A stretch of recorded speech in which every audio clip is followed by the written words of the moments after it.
Oke, selamat malam teman-teman semua. Jumpa lagi bersama saya dan juga Mas Tio dan juga bintang tamu kita malam ini di Talk Show From Home bersama Dr. Kobal Sangaji, spesialis rehabilitasi medik, dan juga Mas Nur Agus Prasetyo, founder KFI kita. Kita akan masih seputar buku optimalisasi kondisi metabolik untuk menekan fatalitas COVID-19.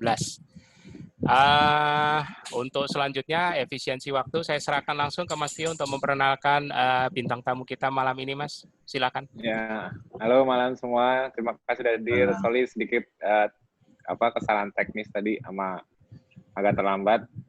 Untuk Mas Kobal kayaknya nggak perlu diperkenalkan deh, udah banyak yang kenal. Flash speaker ngetop ini udah kemana-mana. Oh, aduh. Dan gitu, Mas. Ya, Mas Kobal ini salah satu nakes di KF ya, yang udah lama juga ikut KF dan juga sering banyak diskusi denganku juga di grup Telenakes. Kita dulu nih flashback-nya ketemunya ngomongin mitokondria. Waktu itu betul. Ketemu ya. Di Sitokrom mitokondria kita ketemu. Hah? Di Sitokrom P450. Ketemunya di sana. Ada keriting lagi hari ini. Jangan dibikin keriting lagi sama mitokondria. tapi nggak bisa terpisah ya Mas Budi. Gimana gitu? Iya, memang. Soalnya kita ngomong metabolisme itu pasti mitokondria. Betul sekali. Nanti aku coba cari video pembuka seputar mitokondria. Dalam bahasa sederhana biasanya enak itu. Tadi kita udah 2 kali video pembukanya seputar COVID itu mencerahkan banget, Mas. Jadi teman-teman bisa tahu kenapa bisa masuk ke sel. Kemudian tadi yang barusan itu udah mengenal ribosom, ya kan? Ya, lumayan. Mesinerinya, perbedaannya sama virus influenza yang mesti harus masuk ke inti sel kayak gitu. Ada beberapa. Aku mau koreksi lagi nih, volumenya kayaknya ada masalah nih. Kok volume tuh kecil banget ya? Udah sip. Oke, sip. Ya, silakan. Mungkin Dr. Kobal bisa langsung kasih insight, Mas Kobal, seputar buku yang Mas Kobal juga ikut menjadi tim penulis. Kontributor. Iya, kontributor. Monggo, Mas, silakan. Monggo, terima kasih. Assalamualaikum warahmatullahi wabarakatuh. Selamat malam semua. Perkenalkan nama saya Dr. Kobal Sangaji. Ya, kalau yang belum kenal. Kalau yang kenal, tambah kenal. Ya, jadi dari ketika bulan Januari waktu saya umroh itu kebetulan di sana itu sudah mulai banyak kasus-kasus pneumonia, kasus-kasus batuk-batuk segala macam. Cuman waktu itu belum ada yang ngarah ke COVID. Dan setelah itu bulan Februari terjadi outbreak COVID, sehingga waktu itu sih kita ngelihat bahwa ini mungkin terjadinya di Cina aja, nggak mungkin bisa ke Indonesia kan. Tapi ternyata kita terkaget karena penyebarannya virus ini cepat banget. Sehingga cepatnya meluas, spread-nya itu sama lebih cepat daripada apa yang kita perkirakan, yang dulu kita anggap sebagai epidemi, ternyata jadi pandemi. Dan dalam waktu berapa bulan, terasa dampaknya, terutama dampaknya di bidang kita, di semua bidang. Dan terus terang hal ini adalah suatu yang belum pernah terjadi dalam kehidupan kita. Nggak pernah namanya kita ini, bahkan dalam krisis ekonomi pun tahun 2008, 98 pun, kita nggak boleh sampai nggak keluar rumah. Ini dilarang banget kita mau keluar rumah atau enggak gitu. Nah, jadi di sini dari kita bersepuluh, akhirnya kita berencana menerbitkan suatu panduan yang menurut kita sih sebenarnya adalah suatu yang sederhana, tetapi ada yang perlu kita gali. Ketika ada orang join, ketika tentang apa lifestyle kita selalu baca, kalian baca protokol. Tapi sebenarnya untuk menyusun sebuah protokol itu ternyata nggak semudah itu. Ribetnya luar biasa. Kita dari penyusun itu sampai malam-malam nyusunnya. Terus terang memang karena kita harus menyarikan, memang semua ilmu itu bagus masuk, tapi bagaimana menjelaskan, bagaimana itu bisa ke masyarakat bisa diterima dengan mudah, diterima di nakes juga dengan baik. Akhirnya terbitlah buku itu, di mana itu adalah salah satu sumbangsi dari kita bersepuluh atas doa-doa dari semua warrior ketofastosis terciptalah buku ini. Dan saya pernah ngomong sama Mas Tio, cetak berapa? 100. Pasti 1000. Kalau 500 sudah jadi hit. Ternyata dugaan saya sama Mas Tio salah. 1000 sekarang. Oke. Alhamdulillah cepat tuh ya. Cepat. Jadi dari kita lihat bahwa sebenarnya virus, kemudian bakteri atau apapun juga itu sebenarnya adalah challenge terhadap tubuh kita. Jadi saya ini suka simplifikasi, bukan berarti memudahkan, tapi bagaimana kita melihat secara suatu lebih sederhana. Virus, bakteri, cancer, semua penyakit itu challenge ke tubuh kita. Ketika tubuh kita merespon dengan baik, maka tubuh kita akan memberikan sesuatu dengan tepat. Jadi kalau dalam istilahnya itu ada keseimbangan dalam tubuh kita. Keseimbangan dalam ketika kita memberikan respon atau ketika kita sama dengan sistem imun kita bentuk antibodi. Ketika kemarin di ILC, saya ngomong tentang NCB, non-communicable disease, yang mungkin waktu itu banyak yang nggak percaya ya, mungkin bukan cuma di ILCC ya, tapi di beberapa banyak, bahwa sebenarnya non-communicable disease ini luar biasa besar. Dan mungkin selama ini jadi silent killer kalau kita lihat pernah di Amerika Association Diabetes Association bahwa atau di Berkeni sendiri bahwa diabetes mellitus ini merupakan mother of all disease, di mana yang tampak adalah gunung esnya. Nah, ketika kena muncul virus corona, itu gunung esnya terbuka semua. Jadi kita tahu sendiri bahwa NCB itu sebagai bigger killer, jadi dia lebih banyak daripada infeksi dan penyakit keturunan. Jadi lebih dari 38 million orang itu meninggal karena per tahun 38 juta, di mana cardiovascular disease nomor 1 17,5 juta, kemudian cancer, respirator, dan diabetes. Kemudian di bawah-bawahnya itu ada hipertensi, aterosklerosis, stroke, artritis, osteoporosis, dan semuanya. Jadi non-communicable disease ini tampaknya dengan corona ini terbuka lebar. Terbuka lebar maksudnya apa? Mudah sekali orang-orang dengan komorbid itu mudah terpapar dan mudah menjadi lebih berat. Jadi sebenarnya yang perlu kita garis bawahi di sini tetap bahwa pencegahan itu lebih baik daripada pengobatan. Kenapa saya ngomong kayak gitu? Karena hampir kebanyakan yang fase ventilator ini kemudian tidak bisa balik lagi, hanya sedikit. Kenapa kayak gitu? Karena kegagalan failure dari sistem imun, kemudian kegagalan failure dari proses kekebalan itu juga menimbulkan namanya cytokine storm. Nah, itu nanti kita bahas. Nah, itu jadi yang perlu kita garis bawahi ini adalah non-communicable disease, PTM, penyakit tidak menular. Kemudian yang perlu kita garis bawahi kedua adalah bahwa virus ini adalah bukan karena kita kekurangan antioksidan, bukan karena kita kekurangan sesuatu bahan makanan tertentu, yang kita makan tertentu, kita makan jahe, kayak kita makan kunyit, kita makan sehingga jadi absurd. Sehingga kita lihat selama ini di masyarakat kita ini sering banyak informasi yang begitu masuk jadi viral, tapi ternyata belum banyak. Bahkan kloroquine sekarang lari lagi ke dexamethasone dan segala macam steroid. Coba kita telaah bahwa virus ini bukan karena kekurangan antioksidan, tetapi adalah kegagalan, kelemotan, ya, bahasa gampang, lemotnya sistem kekebalan tubuh kita merespon imun itu. Ceritanya gini, ketika kita, karena sistem kekebalan kita itu sistem kekebalan pasif, beda ya, jadi kita ini diberikan kekebalan pasif, akhirnya ada terserang suatu infeksi virus, bakteri, itu baru sistem imunnya berjalan, bukan sistem kekebalan pasif seperti ikan hiu. Ya, saya pernah pelajari ikan hiu itu sistem kekebalannya aktif, dia nyerang terus, tapi mungkin beda dengan kita. Nah, jadi ketika sistem kekebalan kita ini pasif, ketika diserang, maka dia terus butuh respon. Respon itu ada respon-respon yang cepat, kemudian ada respon yang lambat.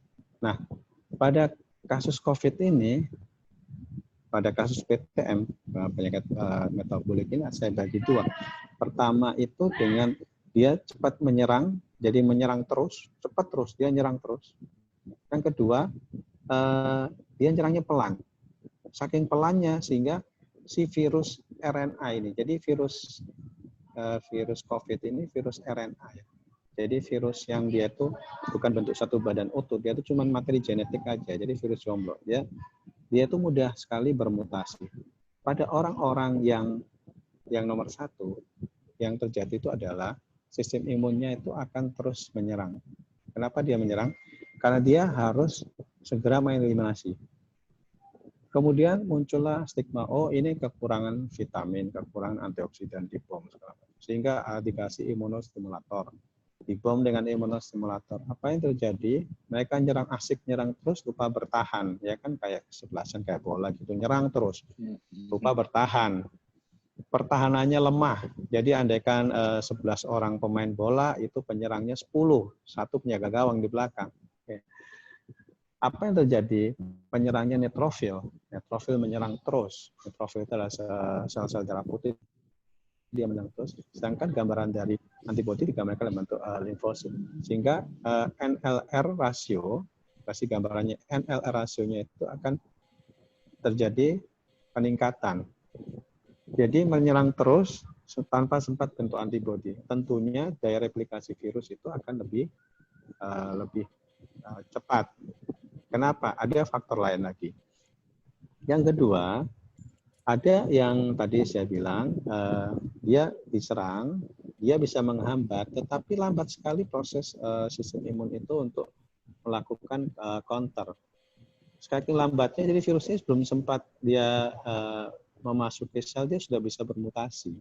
Itu terjadi pada orang-orang yang mempunyai low chronic metabolisme, yaitu seperti pada kasus obesitas dan diabetes. Dua ini.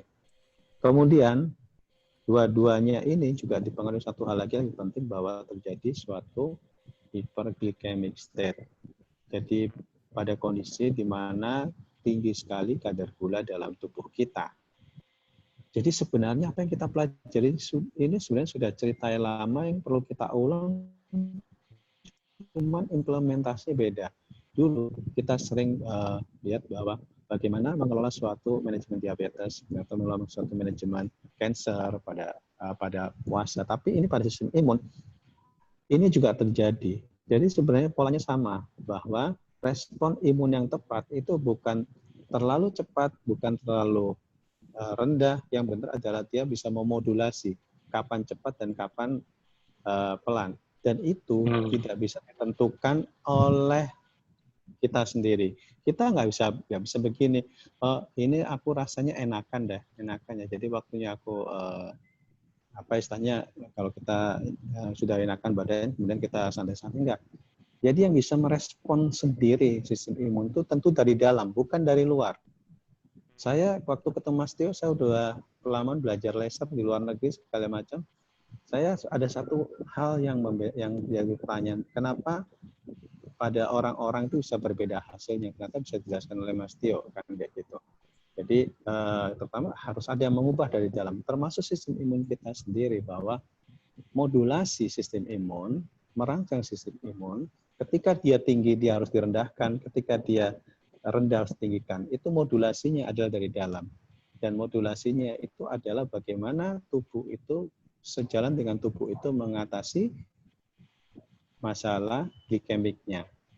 Jadi balik lagi bahwa sebenarnya kalau kita masukkan sebagai virus ini sebagai suatu komorbid, tentunya komorbidnya kan non-communicable disease. Tentunya kan kita tahu bahwa dunia ini sudah mengangkat bendera putih, menyerah dengan namanya dua, laju obesitas dan laju diabetes. Bahkan saya sering bikin slide itu bagaimana perkembangan di negara yang kotonya kiblatnya pengobatan, yaitu di FDA di Amerika, mereka juga kewalahan. Jadi kalau itu adalah konkomitan, bareng proses kesembuhan dan proses keparahan penyakit itu kong kali kong dengan komorbid, harusnya penanganannya juga sama. Jadi as simple as that. Jadi jangan dibikin terlalu ribet. Jadi kita harus berpikirnya sederhana. Jadi dari situlah muncul ide kita bikin buku bahwa kalau ternyata diabetes adalah mother of all nature disease dan kemudian kita tarik lagi nenek moyangnya diabetes adalah insulin resisten, maka tentu insulin ini yang jadi sumber momoknya. Coba kita lihat. Ketika virus itu udah bridge ke mukosa kita, jadi virus itu sudah masuk ke dalam tubuh kita melewati mukosa kita. Jadi mukosa kita ini yang merah-merahnya. Yang merah-merah ini, yang kita lihat mukosa ini, ternyata mukosa sendiri, mukosa ini luas banget. Nggak cuma seupil ya, atau mungkin sedikit aja. Mukosa itu luas. Saking luasnya mukosa, itu bahkan lebih luas dari tubuh kita sendiri. Nah, ketika itu sudah break, maka centelan, tempat nempelnya sarkofnya, tanduknya dia itu ada di S reseptor. Jadi dia bisa hidup, dia bisa mematerikan itu dengan glukosa tinggi, kemudian dia mencari tempat centelan ada di S reseptor tipe 2 yang banyak terdapat pada obat-obatan yang digunakan pada pasien-pasien hipertensi. Kemudian juga pada ibuprofen, dua itu. Sehingga ketika tempat patch-nya reseptornya itu ada di saluran nafas dan saluran cerna. Tentunya kita mikir juga gampang. Jadi keluhannya kebanyakan di dua tempat itu. Yang batuk, panas, pilek, sesak, nggak bisa nafas. Yang satu GI tract, gangguan GI problem. GI problemnya apa gangguannya? Mual, muntah, diare, dan segala macam itu. Sehingga dari situ bisa kemana aja. Kenapa begitu bisa ditemukan pada di daerah cairan otak? Ya setelah virusnya udah masuk ke dalam pembuluh darah, dia bisa kemana aja. Rasanya gitu. Oke, jadi kita udah ada gambaran. Oh ternyata dia konkomitan. Oh ternyata kita lihat bahwa kalau ditarik suatu statistik bahwa ternyata virus ini dengan konkomitan, dengan penyakit penyerta, itu biasanya fatalitasnya tinggi. Berarti karena fatalitas tinggi, bagaimana kita membuat fatalitasnya tidak tinggi? Maka kita balik, kita inversi. Ya, kita balik bagaimana masalah konkomitannya kita tangani dulu dengan cara semua cara-cara yang kita lakukan adalah cara-cara yang mudah dan murah dan bisa dilakukan di semua masyarakat. Yaitu pertama kita harus puasa deh. Fasting, balik lagi ke kita. Fasting is healer, ketosis the keeper. Teman-teman ketahuilah bahwa sekarang ini second wave sudah terjadi. Di Surabaya sudah berkelimpangan, sudah banyak itu. Jadi yang jaga nggak cuma dokter, tapi residen sudah banyak dan mereka sudah kewalahan. Zona hitam ya, zona hitam Surabaya ya. Kita tahu kok hitam itu kayak petis ya. Jadi Surabaya ini zona petis. Udah petis. Okay. Nah, jadi second wave ini terjadi karena apa? Itu karena yang kedua, karena virusnya mutasi. Saya pernah ngomong di grup ya, Mas, chat di grup. Mas, kita ini kayak lagunya Padi, menanti sebuah jawaban. Menanti sebuah jawaban apa? Apa obat dari semua ini? Kita kenapa menunggu eksosentrik? Menanti sebuah jawaban. Jawabannya vaksin, apa steroid, apa kloroquine, tapi ternyata bukan itu jawaban dari semua. Jawabannya itu adalah bahwa kita harus percaya bahwa tubuh kita ini pasti sudah dibekali sesuatu yang luar biasa. Ya, mungkin kalau saya pernah ngomong sama Mas Pimpin adalah ketosis adalah anugerah terindah yang dilupakan manusia. Bagaimana ketosis itu adalah, kalau Mas bilang ketosis adalah missing link ya kan, missing link itu sesuatu yang hilang, bagaimana dia bisa nyebrang ke otak dan segala macam. Jadi kadang-kadang kita ini lupa bahwa kita ini bisa melakukan pengkondisian metabolik kita. Fungsi bahasa gampangnya itu pengkondisian metabolik adalah bagaimana membuat kita ini lebih tahan terhadap serangan virus dan bakteri. Nah, jadi setelah ini bisa teratasi, pasti akan COVID akan turun. Oke, kita buktikan. Saya punya teman Dr. Siti Chandra, dia di Rumah Sakit Persahabatan COVID. Kita ini teman sejak dulu dan kita sering bertukar-tukar pengalaman. Salah satunya adalah bagaimana respon ketika pasien yang panas dipuasakan, kemudian panasnya tiba-tiba turun. Dan bagaimana mungkin kemarin sudah dijelaskan bagaimana yang sudah bagus saturasinya itu menjadi buruk lagi ketika dia makan kacang ya, mau kacang almond, kacang dan segala macam.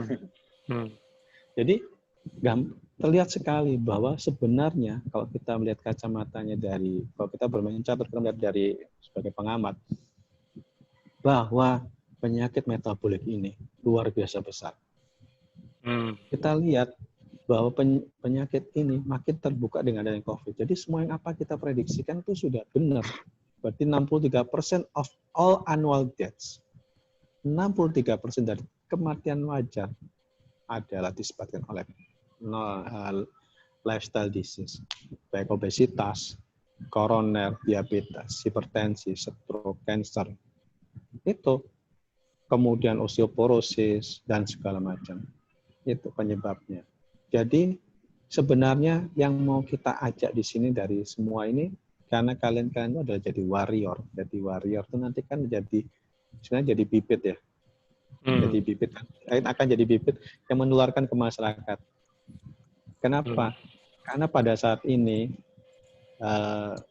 sudah sangat kesulitan. Masyarakat kita ini juga kesulitan pada satu sisi, nggak mungkin di lockdown semua. Yang kedua adalah mereka juga tetap harus menjaga kondisi metabolisme. Tawarkan ini, kalau kalian mau kerja, ini, kalau kalian nggak bisa menjaga sistem imunitas kalian, tentu kalian nggak bisa akan kerja. Tetapi kalau kalian mau menjaga sistem imunitas, maka kalian harus melakukan perubahan pola makan, pola lifestyle. Caranya, ya beli bukunya Mas ya. terutama untuk yang belum KF, saudara-saudaranya saudaranya, familynya yang susah dijelasin, biarkan Mas Kobal dan teman-teman yang menjelaskan lewat buku itu. Oke. Jadi yang terjadi setelah penanganan COVID itu saya di rumah sakit adalah tambal sulam. Ketika dicek, ternyata gula darahnya naik, malah disuntik insulin. Alamak, saya bilang ini akan memperparah, dan benar begitu disuntik insulin, bukannya malah membaik, dia makin kondisi makin memburuk, makin kemana-mana. Insulinnya malah ditambah, orang ini sudah insulin resisten, tambah insulin, sehingga memperparah COVID-nya. Bahkan saya tahu di National Hospital di Surabaya itu penanganannya sampai pada plasmaferesis yang menghabiskan ratusan juta. Kenapa kayak gitu? Karena mereka mau gantikan semua, kayak diganti semua. Betapa mahalnya biaya yang dikorbankan untuk hal yang sebenarnya kita cegah. Jadi, apakah kita ini mau mengorbankan hal-hal yang demikian? Tentunya enggak. Tentunya kita save untuk benefit kita untuk yang lain. Jadi, ajakan kita bikin buku ini adalah bagaimana kita tentunya supaya kita sehat. Tentunya gimana kita tetap berkarya. Saya terus terang Mas Tio, ya, selama COVID ini sampai sekarang itu suhu badan maksimal 36,5. Malah saya dianggap robot di bawah 36 terus gimana? Udah 5,7. Saya menangani kasus COVID di 2 rumah sakit, mau PDP, ya kan? Jadi PDP mau ODP sudah kita kerjakan. Nah, tentunya bekal saya? Bekal saya itu adalah bagaimana saya pengkoordinasi metabolik. Bayangkan saya ini seorang mantan penderita diabetes yang sudah pakai insulin, sudah 17 tahun saya diabetes. Saya harus ke rumah sakit dan jadwal saya tuh nggak berubah Mas Tio. Semuanya. Jadwal saya tetap. Karena saya makin dibutuhkan di situ. Ketika PSBB kita kan tetap bisa lewat. Bukannya kita makin nggak masuk, kita harus tetap masuk. Malah kita harus pakai APD dan segala macam. APD terus ya? Nah, APD terus. Nah, di situ artinya apa? Bahwa saya harus menjaga metabolik. Bagaimana virus-virus itu, saya harus menjaga diri saya, keluarga saya, dan orang-orang terdekat di saya supaya tidak terkena virus. Bagaimana? Yaitu caranya saya harus menjadi sumber inang yang buruk buat virus itu. Be a bad host. Ya. Mantap. Jadi virus itu biar merasa dia tuh salah nempel ke badan saya. Nah, be a bad host karena apa? Ketika virus itu nempel, dia kan pasti butuh bahan nih. bahan untuk replikasi ya, bahan untuk dia membangun. Nah, butuhnya kan pada sistem gula yang tinggi, sedangkan kita nggak ada gulanya, isinya lemak terus, makanya lemak terus. Kita pakai fat metabolisme. Gimana tubuh mau terlalu inflamasi? Pasti enggak. Tentunya bukan berarti kita merasa lebih kuat, tapi kenyataan di lapangan itu selalu terjaga. Pernah saya kejadian itu nyeri tenggorokan, itu langsung terpusat pada satu titik. Terpusat pada satu titik dan terlokalisir. Sehingga setelah itu 2 hari 3 hari langsung sembuh sendiri. Dan sering kayak gitu. Cuma ketika badan saya panas, pasti saya merasa panas. Saya ukur itu pasti 35,7, pasti 36. Nggak pernah lebih sampai 37. Ya alhamdulillah, mudah-mudahan enggak ya. Nah, artinya gini, bahwa sebenarnya apa yang kita tulis di situ sebagai panduan secara ringan, guideline yang ringan, guideline yang mudah buat kita tapi nggak mudah buat yang lain, tapi bagaimana kita menjelaskan. Jadi di ID sendiri buku ini sudah beredar, jadi sudah dibaca. Pasti orang itu percaya nggak percaya kita serahkan pada individu masing-masing. Tetapi ya yang biasanya yang tahu bagaimana bisa menjelaskan, tentunya dia akan kirim. Ada seorang dokter A ngirim ke anaknya yang dokter bilang itu makin menyebar mas buku ini mas. Atau dia fotokopi atau beli. Yang penting kita yang penting kesebar ya. Yes. Kesebar. Jadi artinya gini loh, bagaimana kita ini sebagai seseorang tenaga kesehatan itu memberikan contoh. Saya sebagai seorang nakes memberikan contoh yang baik. Nomor 1, contoh bagaimana saya nggak obesitas. 1, saya nggak diabetes. Yang kedua, saya bagaimana menjaga metabolik saya. Saya juga sebagai contoh selalu pakai masker, hand sanitizer, kemudian physical distancing. Yang kelima, bahwa bagaimana kita itu selalu bisa menjadi sesuatu yang berguna di masyarakat. Ingat bahwa second wave ini akan terjadi, kita siap-siap, tapi kita nggak perlu takut, tetap pertahankan status glukosa darah kita dalam keadaan rendah. Dan mungkin nanti di seminar yang SHEVA ya, saya bikin judul ya, jangan merenggang, jangan menyerah, jangan terserah. Nah, jangan menyerah, jangan terserah. Udah promosi. Udah promosi ya. Bider kan gitu kan. Nah, jadi sebagai penutup Mas, bahwa sebenarnya tubuh kita sudah dilengkapi oleh yang di atas itu semua persyarat requirement itu sudah ada. Mau kita di challenge kayak apapun juga tubuh kita itu sebenarnya sudah siap. Dan tidak ada ciptaan di dunia ini yang diciptakan sia-sia. Baik itu kolesterol, baik itu asam urat, baik itu banyak yang mungkin dianggap buruk. Itu bisa ternyata ilmunya berkebalikan. Kalau ingin tahu tentu harus ikut seminar kita Mas ya, mungkin tanggal 28 nanti ya. Iya, 28. Apa itu asam urat? Kenapa ya kita diberikan asam urat? Kenapa nggak diberikan hormon pemecah asam urat? Kenapa kita berikan kolesterol? Kenapa? Dan segala macam. Nah, itu akan terjadi di seminar nanti. Bahwa sebenarnya tubuh kita itu sudah disiapkan untuk mengalami itu. Jadi ketika tubuh kita dalam kondisi sakit, dalam kondisi kita ini tertekan, survival, maka sebenarnya puasa, fasting itu adalah salah satu jalan untuk penyembuh. Salah satu benefit, di mana salah satunya adalah dia merangsang autofagi. Wah, ngomong autofagi nanti panjang lagi Mas. Ini juga ada hubungannya juga dengan nanti ada hubungannya dengan mitokondria di sini Mas ya. Iya, pasti. Pusat pernapasan sel. Bagaimana sel tubuh kita yang di alveoli ini, bagaimana dia bisa survive, pasti harus mitokondrianya bagus dong, pasti selnya bagus. Jadi gini loh, ya Mas ya, bahas sedikit nggak apa-apa ya Mas ya. Jadi kalau ketika mitokondria kita atau sel kita terkena virus dan segala macam, itu kan seperti kita harus mendefrag Mas ya. Kita mendefrag. Pernah tak yang di komputer tahu di defrag? Kayak puzzle ini diambiarkan lagi, bahasa apa ambiar? Dibongkar lagi. Disusun lagi. Mbak Angela itu ambiar tapi. Bongkar susun ulang. Bongkar susun ulang. Nah, itu hanya bisa didapat pada kita fasting dan makan. Kalau pintar lebih jauh, ini ilmunya makin jelimet, tapi itulah penyebab saya itu langsung bonek langsung. Saya langsung terjun, begitu saya baca-baca, saya langsung terjun. Saya 17 tahun diabetes, saya suntik insulin, langsung saya lepas obat obat, seminggu saya lepas insulin. Bonek bener Mas, udah nggak pakai artinya alhamdulillah yang harusnya saya cuci darah ternyata nggak jadi cuci darah. Alhamdulillah. Luar biasa deh. Ya, artinya ilmu itu nggak akan pernah bohong.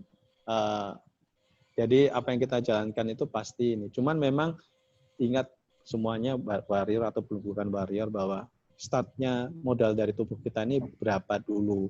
Kalau kita yang sudah masih muda, yang startnya masih bagus tubuhnya, pasti startnya 90. Beda dengan startnya 20 yang sudah banyak penyakit, segala macam, sabar. So, kenapa saya kok turunnya lama ya? Kok saya berbenah. Kenapa saya nggak ini, mau nggak kayak yang itu dan yang itu. Nah kan seringnya kayak gitu kan. Kenapa saya nggak seperti itu? Padahal, setelah sesuatu yang instan itu memang nggak bagus ya. Oke, itu dari saya semuanya. Mudah-mudahan semua selalu sehat, mudah-mudahan semua selalu semangat. Jangan pernah takut apa yang belum terjadi. Kita harus optimis memandang hidup ini. Jangan menyerah, jangan terserah. Tetap di atas. Iya, mantap. Keren Mas.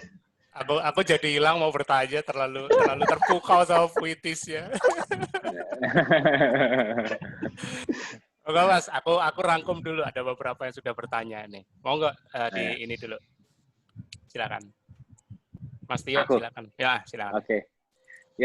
Bagus tadi penjelasannya Mas Kobal ya, terutama mengenai komorbiditas, hubungannya komorbiditas dengan fatalitas COVID-19 yang memang akar masalahnya diabetic is the mother of all disease, itu betul. Walaupun outputnya, insulin resistannya, walaupun dia belum terdiagnosa diabetesnya, tapi misalnya dia sudah ada hipertensinya dan sebagainya, itu juga sudah menjadi faktor komorbid yang meningkatkan fatalitas dari COVID-19. Ya, kembali lagi memang itu the real isunya ialah mitokondrial isu, masalah di seputar mitokondria, tapi kompleksitas mitokondria mungkin nggak dibahas kali ini, tapi betul memang failure di mitokondria ya, itu yang menyebabkan insulin resistan terjadi, dan insulin resistan menjadi akar berbagai macam masalah komorbid, yaitu menimbulkan sindrom metabolik. Nah, jadi targetnya COVID-19 ini fatalitasnya kenapa di komorbid? Kenapa tadi Mas Kobal bilang itu seperti gunung es ya? Gunung esnya tadinya nggak kelihatan, begitu ada COVID kok jadi kelihatan semua gunung esnya yang bawahnya. Jadi atasnya cuma obesitas apa-apa, tapi bawahnya itu ada diabetes. Jadi underlying disease yang ada di gunung es yang di bawah lautnya itu keangkat semua. Kenapa COVID bisa mengangkat itu? Ya itu justru malah menunjukkan seperti ini. Jadi insulin resistan atau komorbiditas itu sebetulnya inflammatory disease. Dibilang inflammatory disease ialah penyakit yang berakar dari inflamasi yang kronik terus-menerus, tapi kitanya tidak sadar, tidak ngeh. Jadi kita tidak sadar, tidak ngeh dengan kondisi inflamatori yang terjadi terus-menerus tubuh kita. Ya, diabetes itu inflammatory disease. Makanya seorang diabetes itu pasti selalu sering gak enak badan. Ada aja yang sakit, ada yang gak enak, dia harus keseimbangannya selalu terganggu, tapi ini kronik. Mungkin dari penyakit dari komorbiditas ini yang sifatnya chronic disease ini fatalitasnya mungkin beberapa tahun kemudian, tapi baru kelihatan beberapa tahun kemudian, atau yang undiagnosed jadi terdiagnosnya itu butuh waktu lama karena dia tidak langsung merasakan. Itu menunjukkan bahwa gunung esnya tuh yang kelihatan atasnya, yang bawahnya nggak kelihatan. Artinya sifat komorbiditas atau chronic disease itu sifatnya silent. Sebelum terdiagnosa dia sifatnya silent.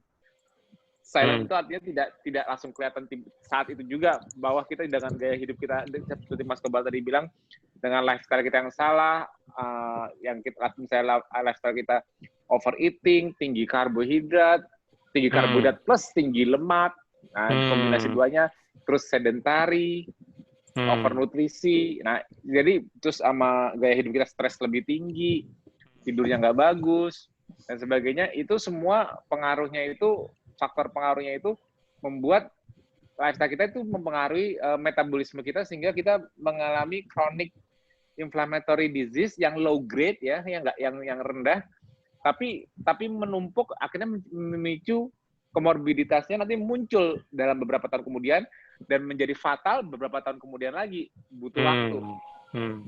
Makanya gunung esnya itu katanya besar, tapi bawahnya itu lebih parah lagi. Itu yang, nah, COVID ini mengangkat keluar semuanya ke atas. Kenapa? Karena COVID itu yang seperti aku cerita di TFA sebelumnya, COVID itu ialah penyakit infeksi yang bisa memicu respon inflamatori yang over, yang cepat gitu. Jadi kayak tadinya itu cuma low inflammatory disease, low grade inflammatory disease, diputar potensiometernya, dinaikin inflamasinya, baru keangkat semua. Diabetes yang masalah keangkat, underlying disease lainnya, hipertensi semua keangkat. Dan harusnya kalau dalam dia kondisi tidak terinfeksi, misalnya dia tidak terinfeksi, dia fatalnya beberapa tahun kemudian, ini dipersingkat beberapa hari kemudian. Karena inflamatorinya dibikin tegang terus selama beberapa hari. Nah itu. Jadi COVID-19 ini ialah inflammatory disease yang accelerated, sehingga menunjukkan juga accelerated fatality dari PTM, chronic disease. Nah, jadi accelerated inflammatory disease memicu accelerated fatality. Jadi fatalitasnya PTM yang harusnya yang nggak termanajemen sekalipun butuh waktu lama karena sifatnya low grade, lama-lama kronik, ini dipercepat semua, menunjukkan bahwa ketidakefisienan.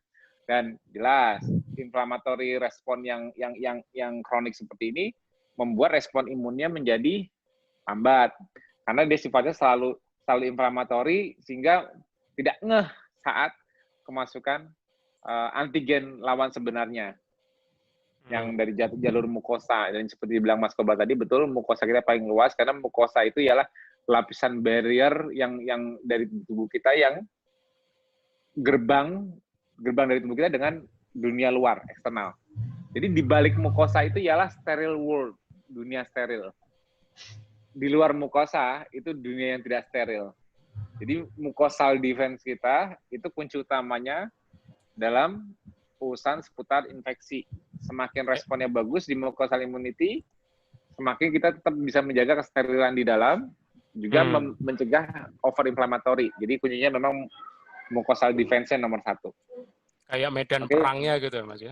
Iya, karena mucosal immunity atau mucosal defense kita itu, mucosal itu misalnya ini rumah kita nih. Rumah kita semua udah bersih, steril, semua udah disapu, udah dipel. Itu dari pagar ke depan siapa yang mau ngepel? Siapa yang mau nyapu? Nggak ada kan? Yeah. Nggak ada. Ya kecuali kalau Mas Salif, dia lagi seneng nyapu-nyapu depan, nggak tahu kenapa.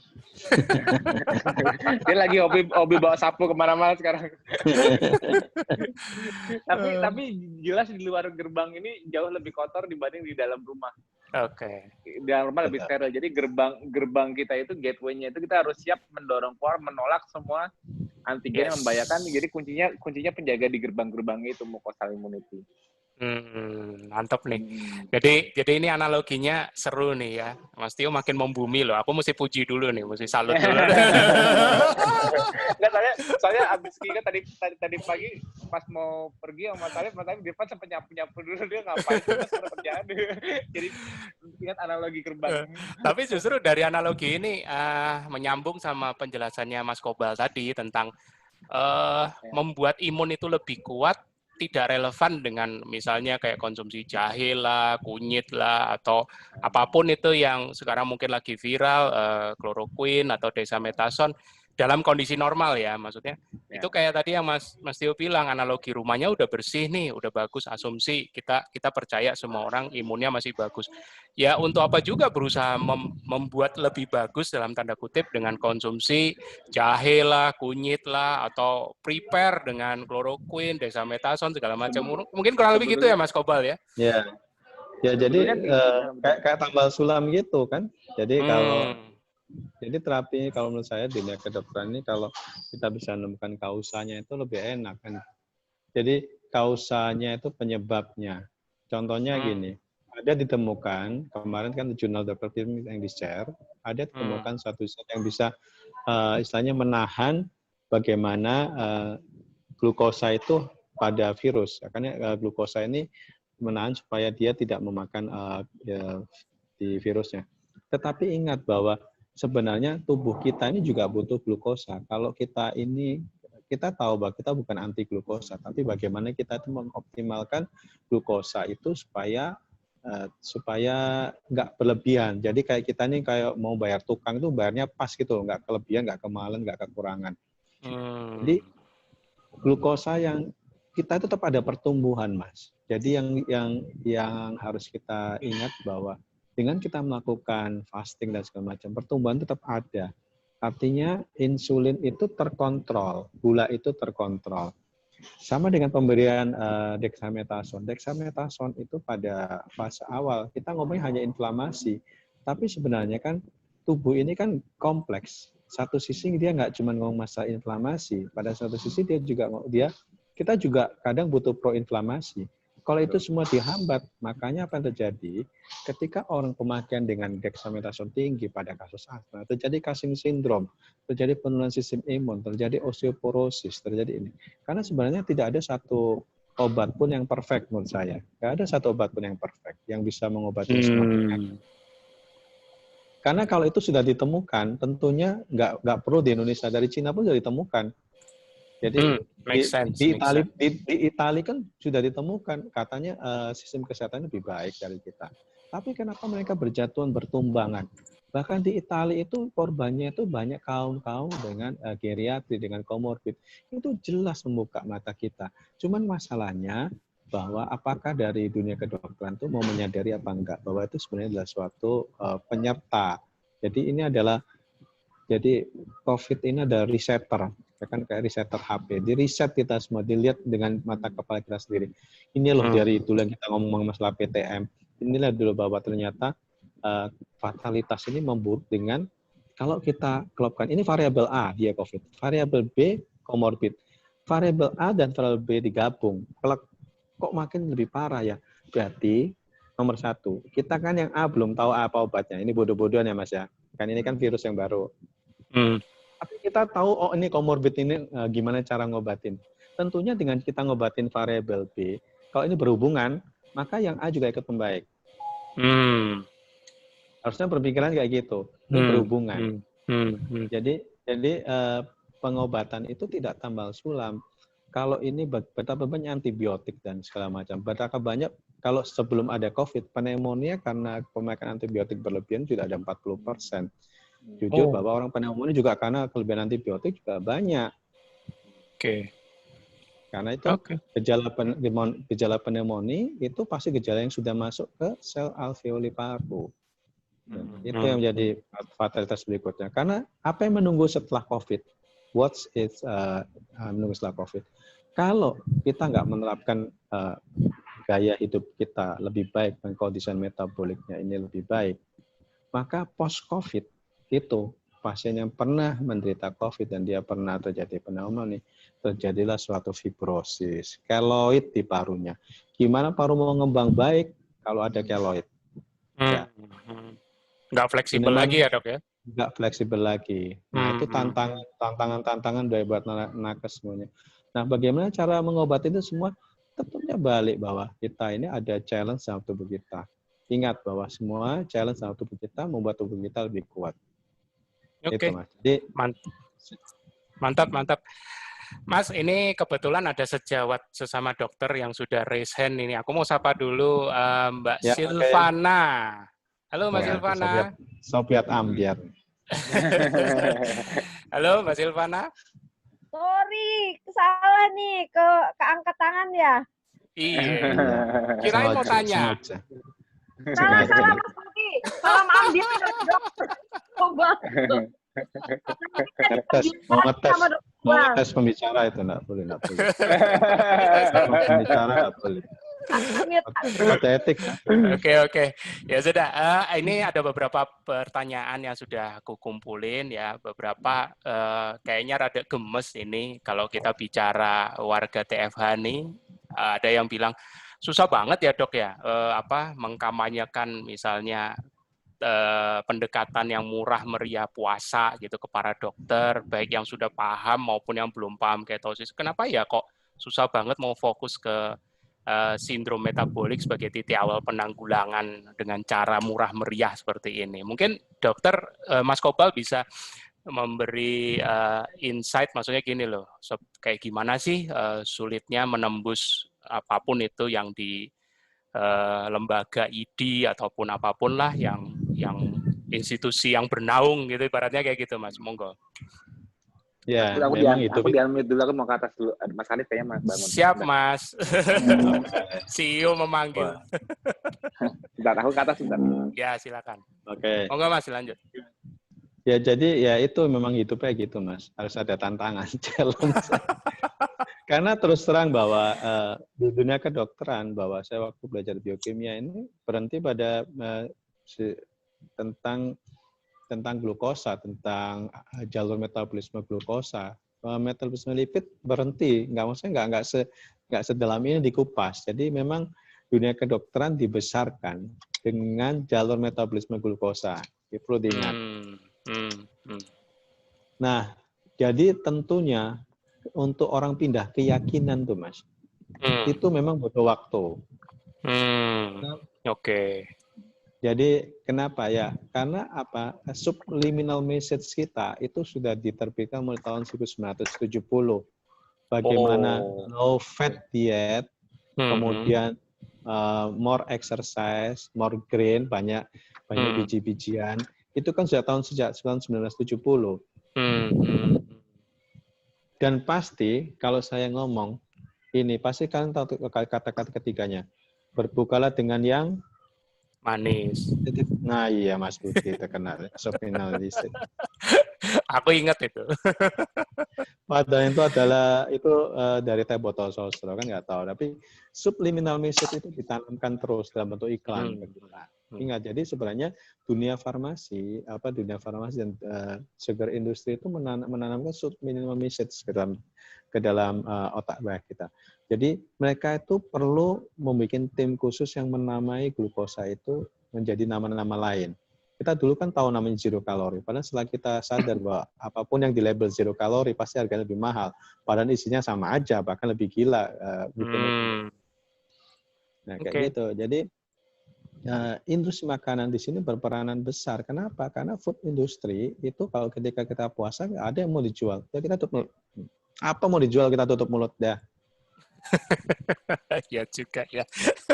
Nggak ada mau dijual. Ya, maka saya pernah bilang waktu di LCC sama Mas Tio, sama narasumber yang dari Bule semua, harusnya yang mendukung industri kita adalah industri fashion. Kenapa?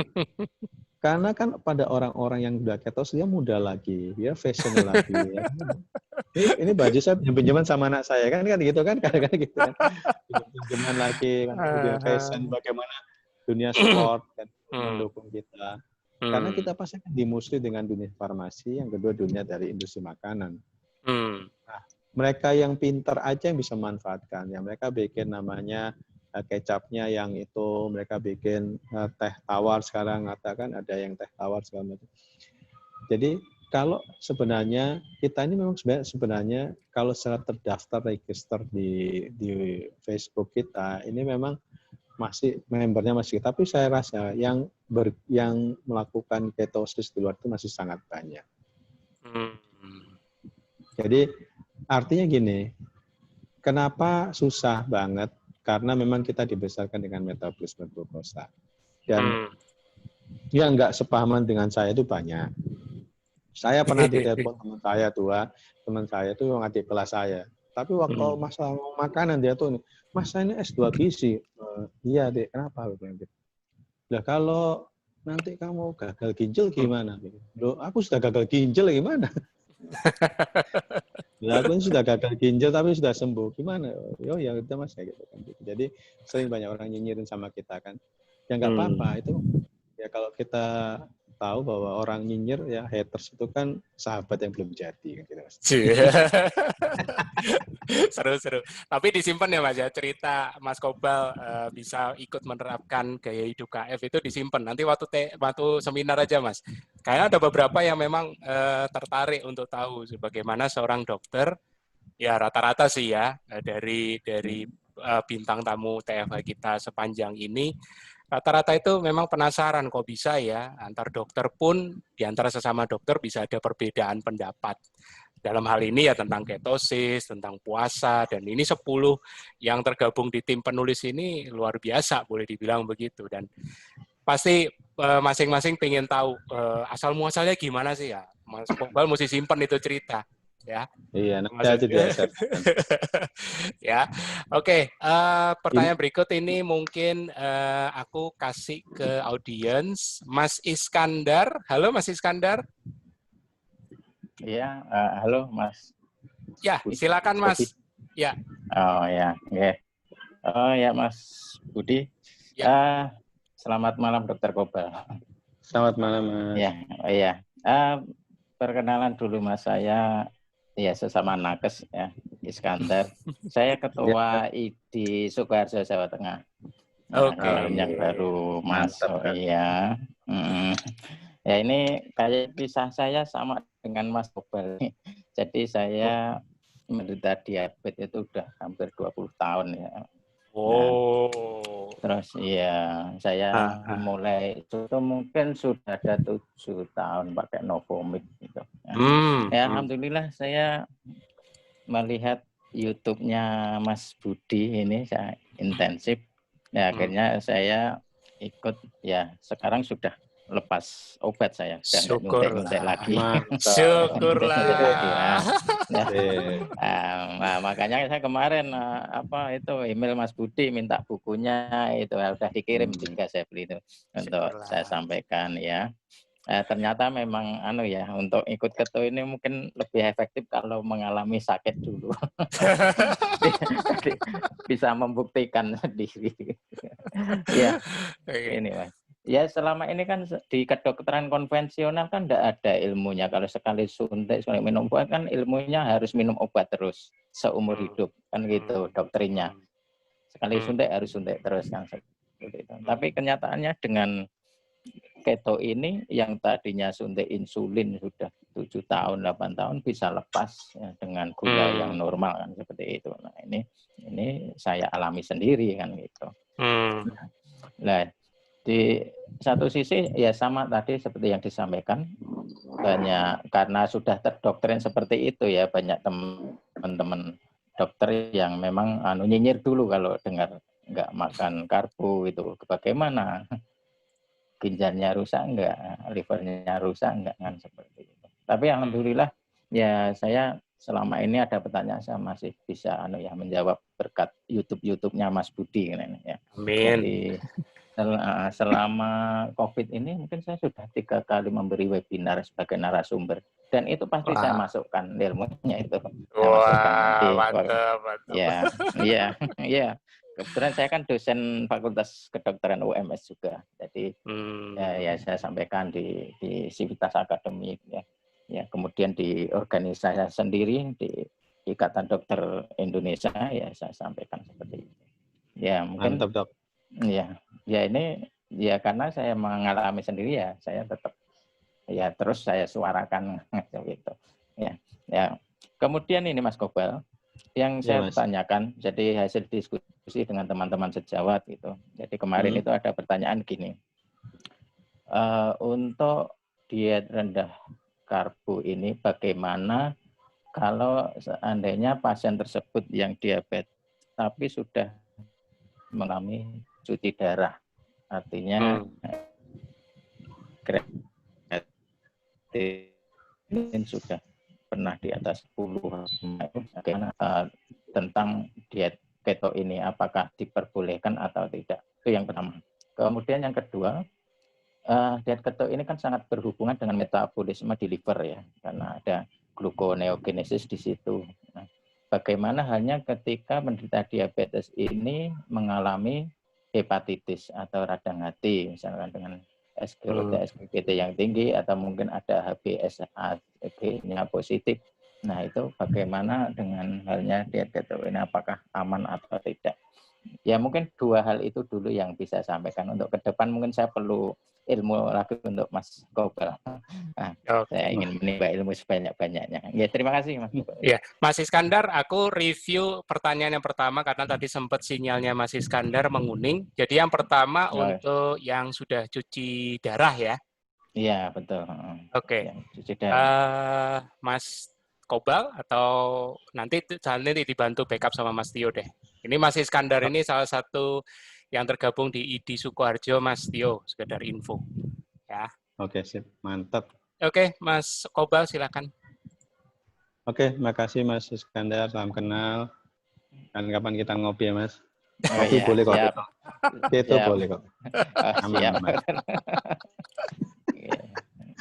Ya, Ya, silakan. jadi sebenarnya tubuh kita sendiri itu punya mekanisme kontrol, Mas. Kontrolnya tetap ada di brain, di otak.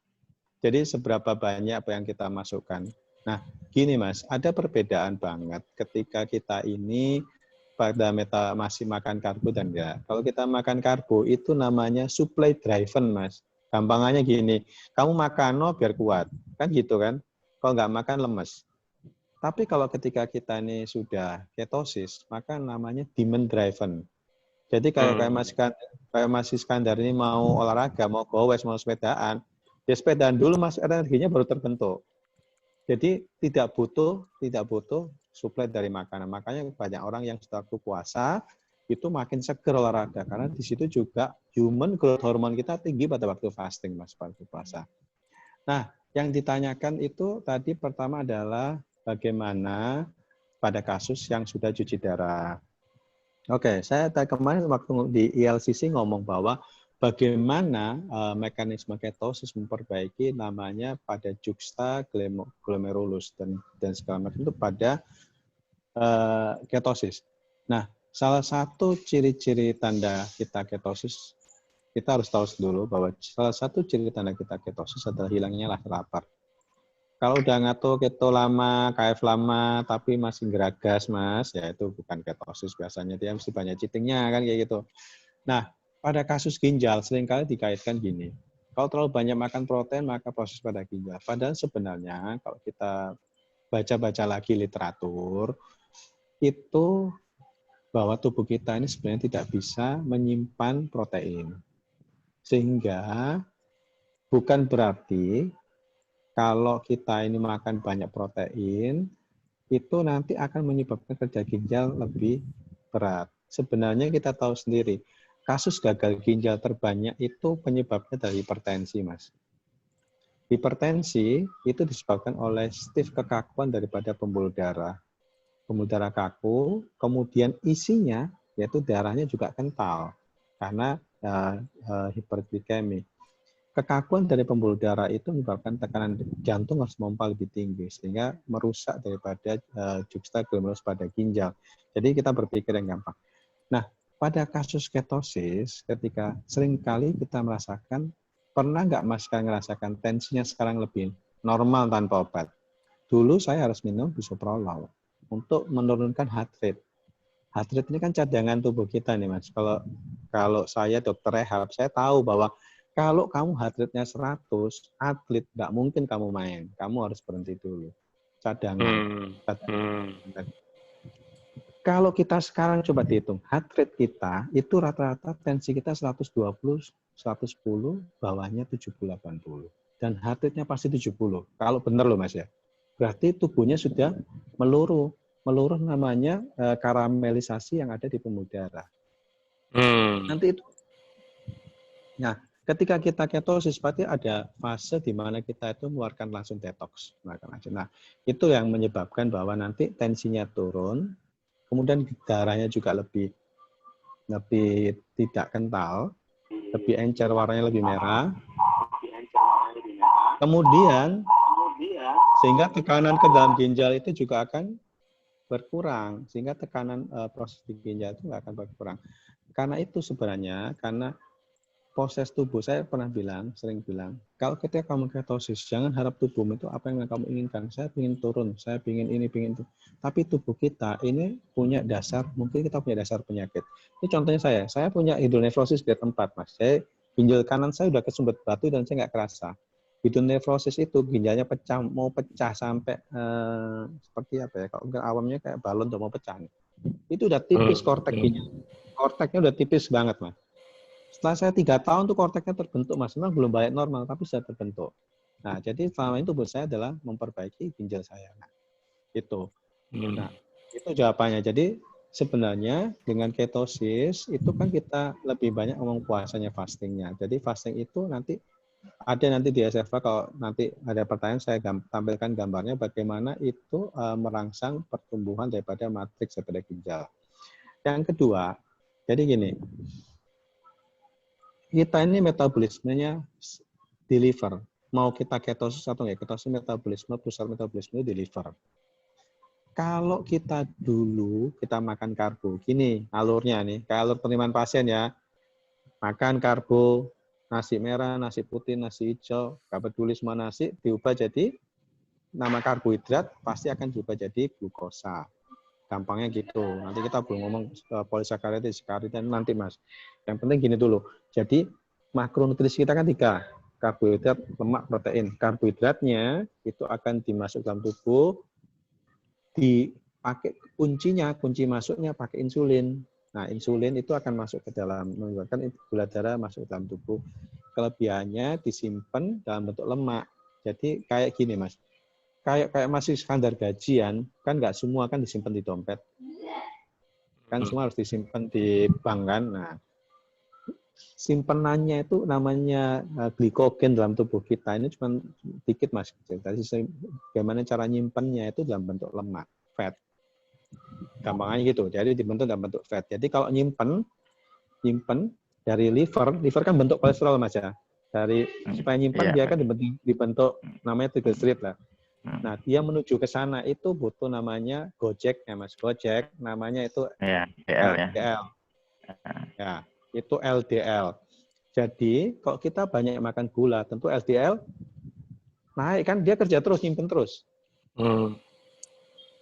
Jadi kan dia LDL terus, nyimpennya di adiposa fat, dalam bentuk triglycerid Mas, TG Mas. Ingat ya Mas, simpenannya tabungannya dalam TG.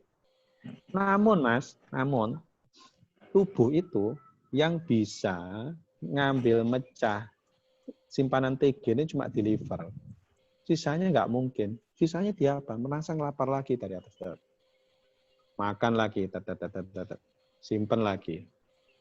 Nah, artinya hati liver itu kerja keras membentuk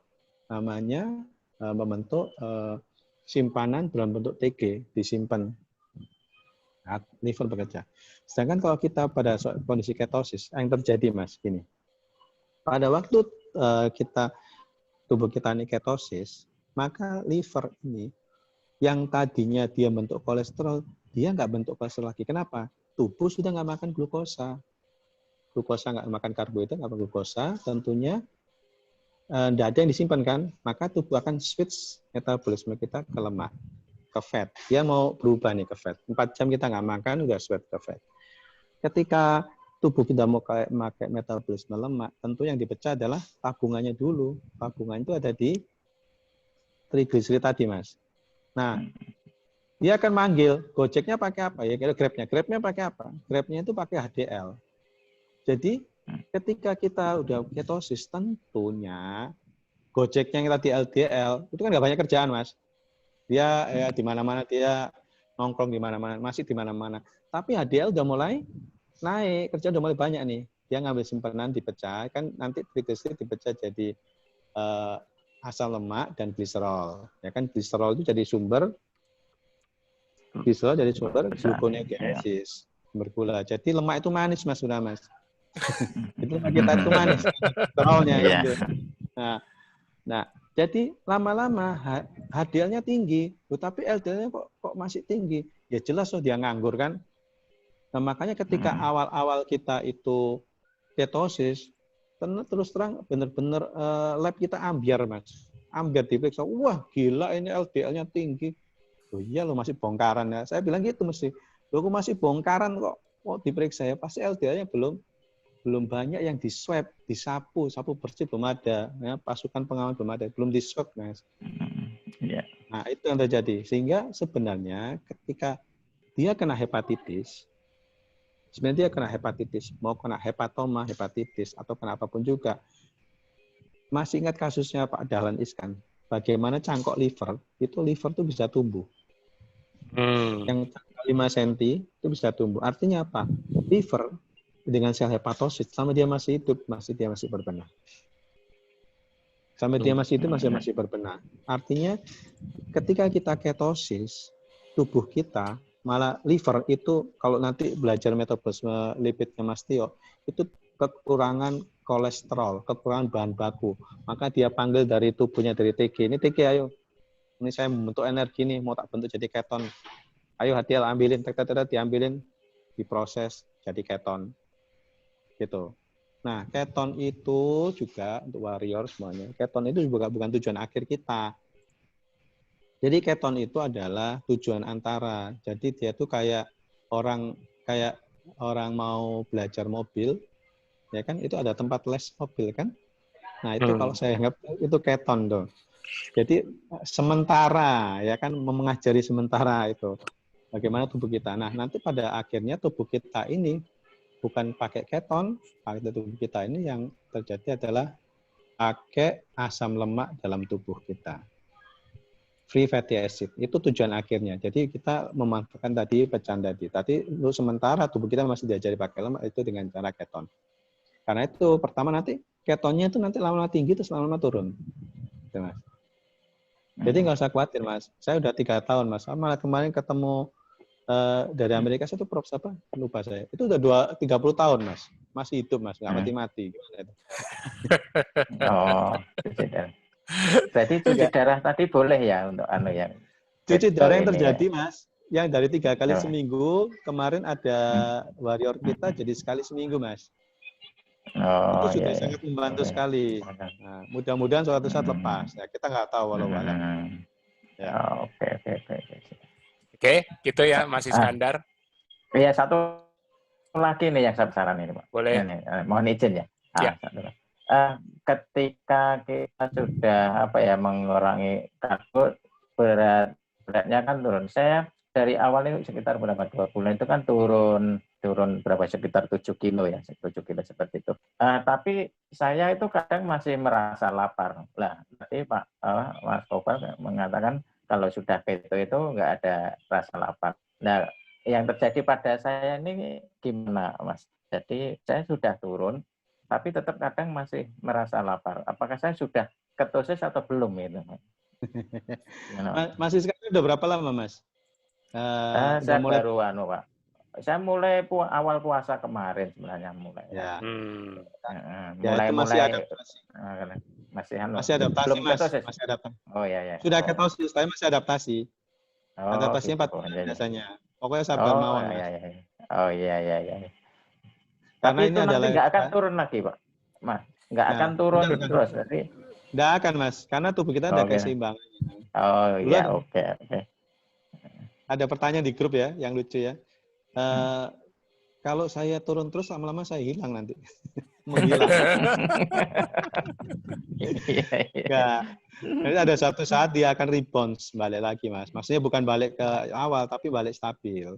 Umpamanya Mas turun lagi, nanti bisa turun lagi. Tapi sebenarnya kalau kita bisa lihat kalau bikin statistik bahwa makin besar simpangannya itu makin cepat baliknya. Kalau simpangannya dikit, nggak terlalu banyak itu nggak apa-apa. Apalagi kalau mantan-mantan 100 kilo ini cepat balik nih, mantan-mantan 100 kilo. Oke, thank you ya Mas Iskandar. Ya. Mas Tio, monggo. Masuk. Masuk. Mas. Ya, aku ditambahi yang perlu ditambahin ya. Oke, yang pertama mengenai ginjal dan ketosis, nggak ada hubungannya. Jadi insya Allah justru malah ke problem gagal ginjal itu yang awalnya biasa disebabkan oleh diabetes dan hipertensi, insya Allah kita bakal meredakan akarnya karena kerusakan glomerulus itu ya. Jadi kayak glomerulosclerosis juga itu problem awalnya ialah hipertensi. Jadi bayangannya untuk yang awam, glomerulus di ginjal itu seperti kayak saringan filter ya. Aku pernah kalau nggak salah TFH sebelumnya aku pernah ngasih tahu analoginya. Jadi anggap aja tuh dia seperti filter yang sangat halus. Dia tuh tidak bisa melewatkan molekul besar seperti protein, tapi dia bisa melewatkan molekul-molekul yang lain. Jadi dia ada transporter khusus untuk berbagai jenis ion, kation, dan juga untuk materi-materi yang kecil. Tapi kalau tekanannya besar, kalau kita memberi tekanan besar, glomerulus ini bisa merenggang dan bisa pemicu apa namanya bocornya seperti contohnya proteinuria yang seperti tadi. Jadi bukan karena kita makan protein tinggi terus akhirnya filtrasinya gagal karena beranggapan karena terlalu banyak protein yang harus dihandle. Itu semua tergantung dari faktor tekanannya, yaitu hipertensinya tadi itu.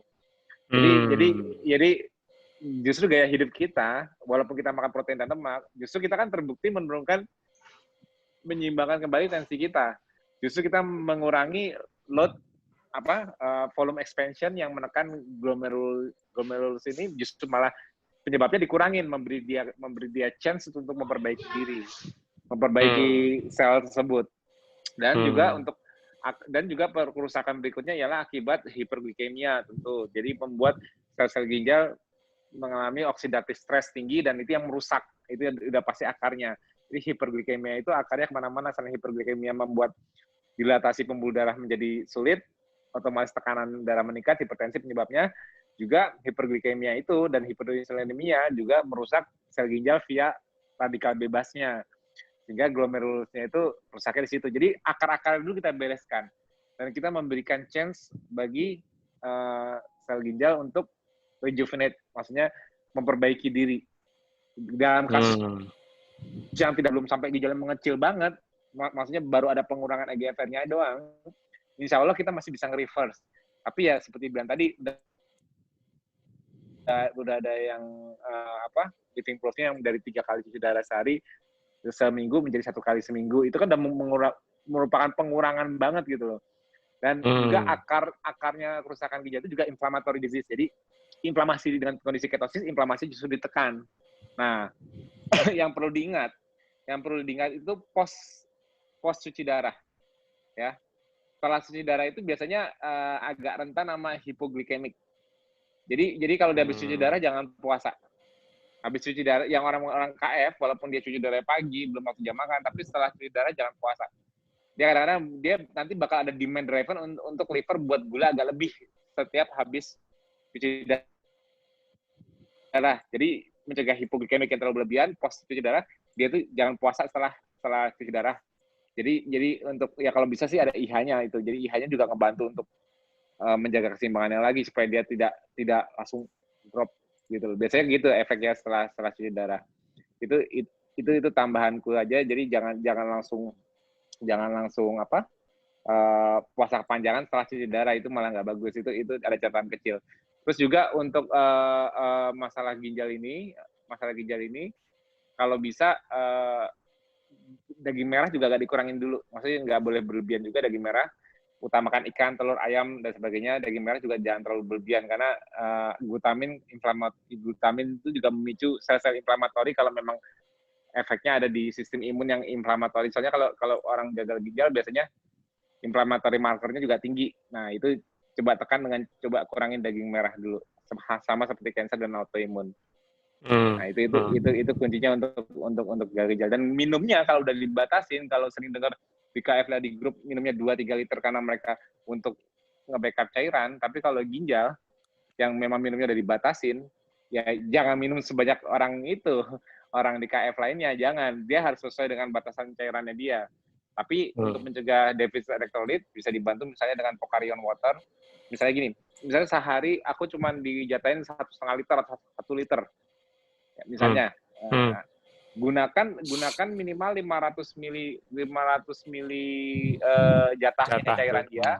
Misalnya dengan 1 atau 2 botol Pocarion water. Jadi dia taunya elektrolitnya dia terjaga, sisanya cairan yang masuk sesuai dengan batasan. Karena resikonya kan apalagi di awal adaptasi kan kalau gampang dehidrasi kalau kita nggak menyiapkan elektrolitnya. Makanya amannya itu dibantu Pocarion water atau apa yang electrolyte solution buat yang cairannya itu masuk dalam volume yang dijatahin buat dia, misalnya 1 liter atau 1,5 liter, tapi dia elektrolitnya tercover semua di situ.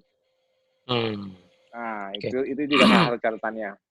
Terus mengenai untuk hepatitis ataupun penyakit radang hati dan sebagainya, nggak masalah. Justru memang kita kan anti-inflammatory lifestyle. Justru begitu kita menjalankan ini, walaupun fungsi fungsi hatinya ada gangguan, justru itu malah harusnya turun duluan. Justru diberesin dulu ya. Ya. Jadi justru kayak aku bilang, kalau orang ada masalah dengan fatty liver, begitu dia ketosis, yang beres duluan fatty livernya. Sama. Dia punya masalah peradangan di liver, entah itu karena virus dan sebagainya. Yang reda duluan itu ialah inflamasi di livernya sebelum ke yang lain-lainnya. Nah, justru kalau aku sarankan kalau memang ada masalah di liver, justru ketosis jawabannya. Karena sebetulnya yang terjadi pada saat kita tidak makan karbo, jadi metabolic switch-nya itu terjadi di liver duluan. Dengan mengosongkan glikogen di liver, kita metabolic switch-nya itu terjadi di liver duluan, yang rejuvenate duluan dari semua sel di tubuh kita, karena liver itu sebagai metabolic hub-nya, pengontrol distribusi berbagai substrat metabolisme, substrat di metabolisme di sel lain, ya. Dia itu begitu ketosis identik dengan liver. Jadi kalau ketosis bersifat anti-inflamatori, yang bakal turun inflamasi duluan liver sebelum yang lainnya. Sebelum inflamatori yang terjadi di lokasi lainnya. Liver duluan yang turun. Jadi justru malah aku sarankan liver justru apapun problem di liver itu direjuvenate duluan dengan mau fatty liver kayak mau hepatitis kayak itu perbaikannya malah lebih cepat pada saat ketosis. Itu rahasianya. Nah, itu jadi jangan takut masalah nanti liver butuh gula karena mungkin kalau kerjanya berat kayak gitu ya. Kalau nggak ada gula kerjanya jadi berat karena kan metabolisme glukosa kan awalnya dipelajari kan biasanya orang belajarnya dari hepatocyte, dari sel liver. Jadi mikirnya kalau liver kurang gula, kurang sumber gula, liver bakal bermasalah. Ya salah, liver itu justru pabrik gula, bukan konsumsi gula. Dia itu pabrik gula. Karena liver bisa memanfaatkan substrat lainnya seperti yang kita THF kemarin. Ya. Begitu kita nge-setting liver untuk utilisasi lemak lebih optimal, perbaikan pertama di liver ialah yang kalau agak sedikit teknikal ialah mitokondria biogenesis pertama terjadi di mana? Di liver. Di liver. Memperbanyak mitokondria di dalam sel dibanding sel-sel tubuh yang memperbanyak duluan liver. Karena liver itu harus menjadi pendukung ketosis utama. Jadi ketosis itu mengkondisikan liver untuk memperbaiki duluan sebelum yang lainnya. Nah, ya jadi metabolik organ di tubuh kita saat diketosiskan yang mendapatkan kebaikan paling awal liver. Fatty liver duluan hilang, inflamasi di liver duluan turun, itu rahasianya. Tapi tetap dijaga jalur detox. Tapi liver juga bisa menaik lagi inflamasinya kalau jalur detox nggak lancar. Karena liver juga organ detoksifikasi, jadi dia harus bisa membuang hasil detoxnya dengan lancar. Anggap aja kita ada gangguan di BAB misalnya, belit. Nah, otomatis jalur detox lewat bile-nya nggak bisa jalan dong. Nah, itu juga bisa mempengaruhi inflamasi di liver. Jadi ketosis memperbaiki duluan fungsi-fungsi liver dan memperbaiki lipotoxicity yang terjadi di liver, misalnya ada fatty liver. Tapi juga dia bisa dapat negatif feedback jelek dari detox yang tidak lancar. Jadi untuk perbaikan untuk masalah seputar liver, perhatikan sekali masalah jalur detox BAB. Kalau ginjal, urin. Ya kan? Oke, nah itu. Terus masalah tadi yang terakhir, pertanyaan terakhir ialah mengenai takut kurus, nggak usah takut. Namanya ketosis itu ialah muscle sparing. Sampai di level mentok body fat-nya cuma 10-12%, kelihatan kurus banget, tapi nggak bakal lemes. Kenapa? Karena tidak terjadi atrofi di muscle. Jadi tidak ada otot yang hilang. Kalau yang dikhawatirkan dengan malnutrisi atau mengurus terus yang jelek ialah pada saat mengurus makin melemah, makin tidak bisa apa-apa, fungsi otot turun, tadinya kuat ngangkat berapa kilo atau kuat melakukan apa menjadi tidak kuat, itu masalah. Berarti kehilangan massa otot. Dijamin, walaupun sekarang makin mengurus, Mas Iskandar, tapi mungkin larinya lebih enak, mungkin badannya lebih seger, mungkin gerakannya juga, ya mungkin aku nggak tahu olahraganya apa, mungkin lebih fresh, lebih fit. Itu menandakan apa? Yang hilang itu lemak, bukan fungsional, bukan massa fungsional. Nah, jadi kalau tanda kutip yang dicari ialah estetikanya nih ya, bukan fungsi ya. Kalau fungsi insya Allah dijaga. Kenapa yang dijaga ialah fungsi otot. Kenapa? Sifat ketosis menurunkan utilisasi gula, otomatis memberikan perlindungan ke otot yang paling baik dibanding diet lain. Itu besok juga aku jelaskan di acara Zoom seminar yang Keto Fitness. Jadi otot itu bakal sangat terlindungi di kondisi ketosis karena sifat muscle sparing-nya itu yang luar biasa di kondisi ketosis. Tapi lemak yang hilang kadang membuat kita merasa kurus itu kayak kurus penyakit. Yang kurus penyakit itu kalau kita mengurus dan melemah, ya. Ini buat yang lain juga yang dengerin yang takut kekurusan, yang dibilang takut kekurusan itu paling cuma takut kekurusan estetika. Yes. Tapi kalau takut kekurusan karena fungsi, berpikir kalau kok badan tambah kurus sakit ya. Kalau badannya tambah kurus dan sakit, pasti dia juga tambah lemes dong. Logiknya kan. Karena mengurusnya semuanya, nggak lemaknya aja yang hilang, ototnya juga hilang karena dia sakit. Inflamasinya tinggi, jadi ototnya juga rontok. Ya kita justru malah inflamasinya rendah. Ototnya justru malah di-sparing, justru harusnya malah ototnya lebih fungsional, lebih merasa seger, ototnya masa pokoknya lebih bisa ngapa-ngapain dan bisa ditambah. Nah, jadi kita menambahnya itu untuk urusan estetikanya ya. Kayak misalnya lihat orang kalau ngeliat aku mungkin kalau dari leher ke sini nih, leher ke atas kayak mukanya kok kalau aku pakai jaket nih tuh gede, aku kelihatannya kurus banget. Apalagi nih, tuh. Sampai bergaris gini, tirus banget. Pipi udah sampai pada kalau aku diem gini tirus. Tapi kalau aku senyum baru kelihatan agak tebelan.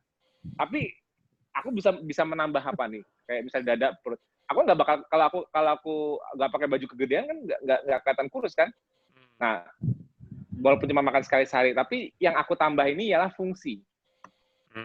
Nah, jadi untuk estetika yang bisa ditambah ialah fungsi.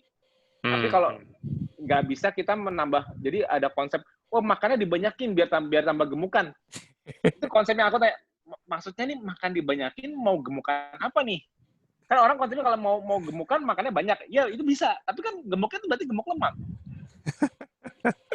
Benar nggak sih? Makannya dibanyakin biar gak gemukan. Teori cabi-cabi, Mas. Berarti gemuknya gemuk lemak bukan? Kita nggak ngapa-ngapain, tapi makan kita nggak tahu di dietnya apa, tapi dia makan lebih banyak, efeknya dia lebih gemuk. Gemuk apa? Otot apa lemak? Lemak pastinya. Besok aku, besok ada Aderai, besok aku tanya sama Aderai, lu minum protein terus nggak usah nge-gym bisa segede gitu nggak bakal bisa karena protein yang dia makan itu bakal dipakai untuk sesuai dengan kerusakan yang dia buat. Kalau dia makan protein banyak nggak ada kerusakan yang perlu diperbaiki ya sesuai dengan fungsi-fungsi lain aja tapi nggak bakal menambah jumlah ototnya. Jadi what for? Karena sifat penambahan otot juga demand driven. Kalau nggak ada fungsi buat apa dadanya ditebelin, bisepnya ditebelin buat apa nggak ada. Tubuh nggak mau protein banyak-banyak terus tempel sih jadi fungsi. Jadi kalau apa yang bisa disimpan di tubuh yang tidak ada fungsi itu cuma lemak. Catat ya, secara fisiologi manusia apapun yang kita makan, kalau nggak digunakan sebagai fungsi, tapi bisa tersimpan di tubuh itu pasti lemak. Apalagi kalau nggak ada. Setuju. Nah, kalau kita makan apapun, kalau kita tanpa misalnya makan apapun itu, tapi kita membutuhkan fungsi, ada demand-nya, dan itu jadi fungsi, itu pasti yang bertambah ialah sel fungsional. Contohnya otot, betul nggak? Nah, jadi segala nutrisi kita bakal tersimpan. Kita berpikir kalau tubuh kita itu bisa menyimpan sesuatu, yang dipertahankan itu antara fungsi atau cadangan, itu doang. Jadi nggak bakal ada yang berlebihan di tubuh kita. Contohnya kita makan vitamin C sampai 5.000 mg sehari. Nggak ada tempat gudang menyimpan vitamin C. Besok pipisnya kuning semua, dijamin. Mau taruh di mana? Ekses vitamin dan mineral mau disimpan di mana di tubuh? Aku pengen tanya, secara fisiologi gudangnya di mana? Nggak ada. Nggak ada. Make sense. Protein dari makanan yang banyak-banyak. Terus amino asidnya mau ditaruh di mana? Nggak ada fungsinya. Nggak ada kerusakan yang perlu diperbaiki, nggak ada recovery yang terjadi. Dipipisin ureanya. Nitrogennya dibuang. Berbusa. Paling rantai keto asidnya dirubah jadi glukosa, disimpan jadi glikogen atau lemak juga akan jadi glukosa fosfat. Ya kan?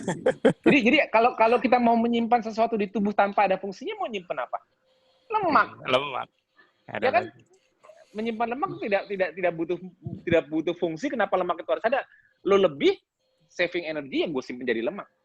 Tapi jangan harapkan jadi fungsi. Fungsi itu di tubuh kita apapun kita menjadi lebih sehat dan lebih baik itu karena suatu demand. Demand karena kita mengkondisikan kita dengan kondisi puasa, demand kita membatasi karbohidrat sehingga kita lebih muscle sparing. Jadi yang kita lakukan dengan lifestyle ini ialah create demand untuk memberikan homeostasis baru, di mana homeostasisnya ialah kita lebih sayang ke otot kita lebih sparing terhadap gula dan sparing terhadap otot, kita membuang karena demand lifestyle kita membuang sel-sel yang rakus gula, yang otomatis itu sel abnormal karena berkembang cepat, misalnya yang rakus gula kita buang-buangin, atau sel yang bersifat patogenik, misalnya dia patogen, yang tadinya berkembang cepat atau yang menginfeksi, itu disingkirin karena ini tubuhnya harus hemat, dikondisikan oleh lifestyle kita.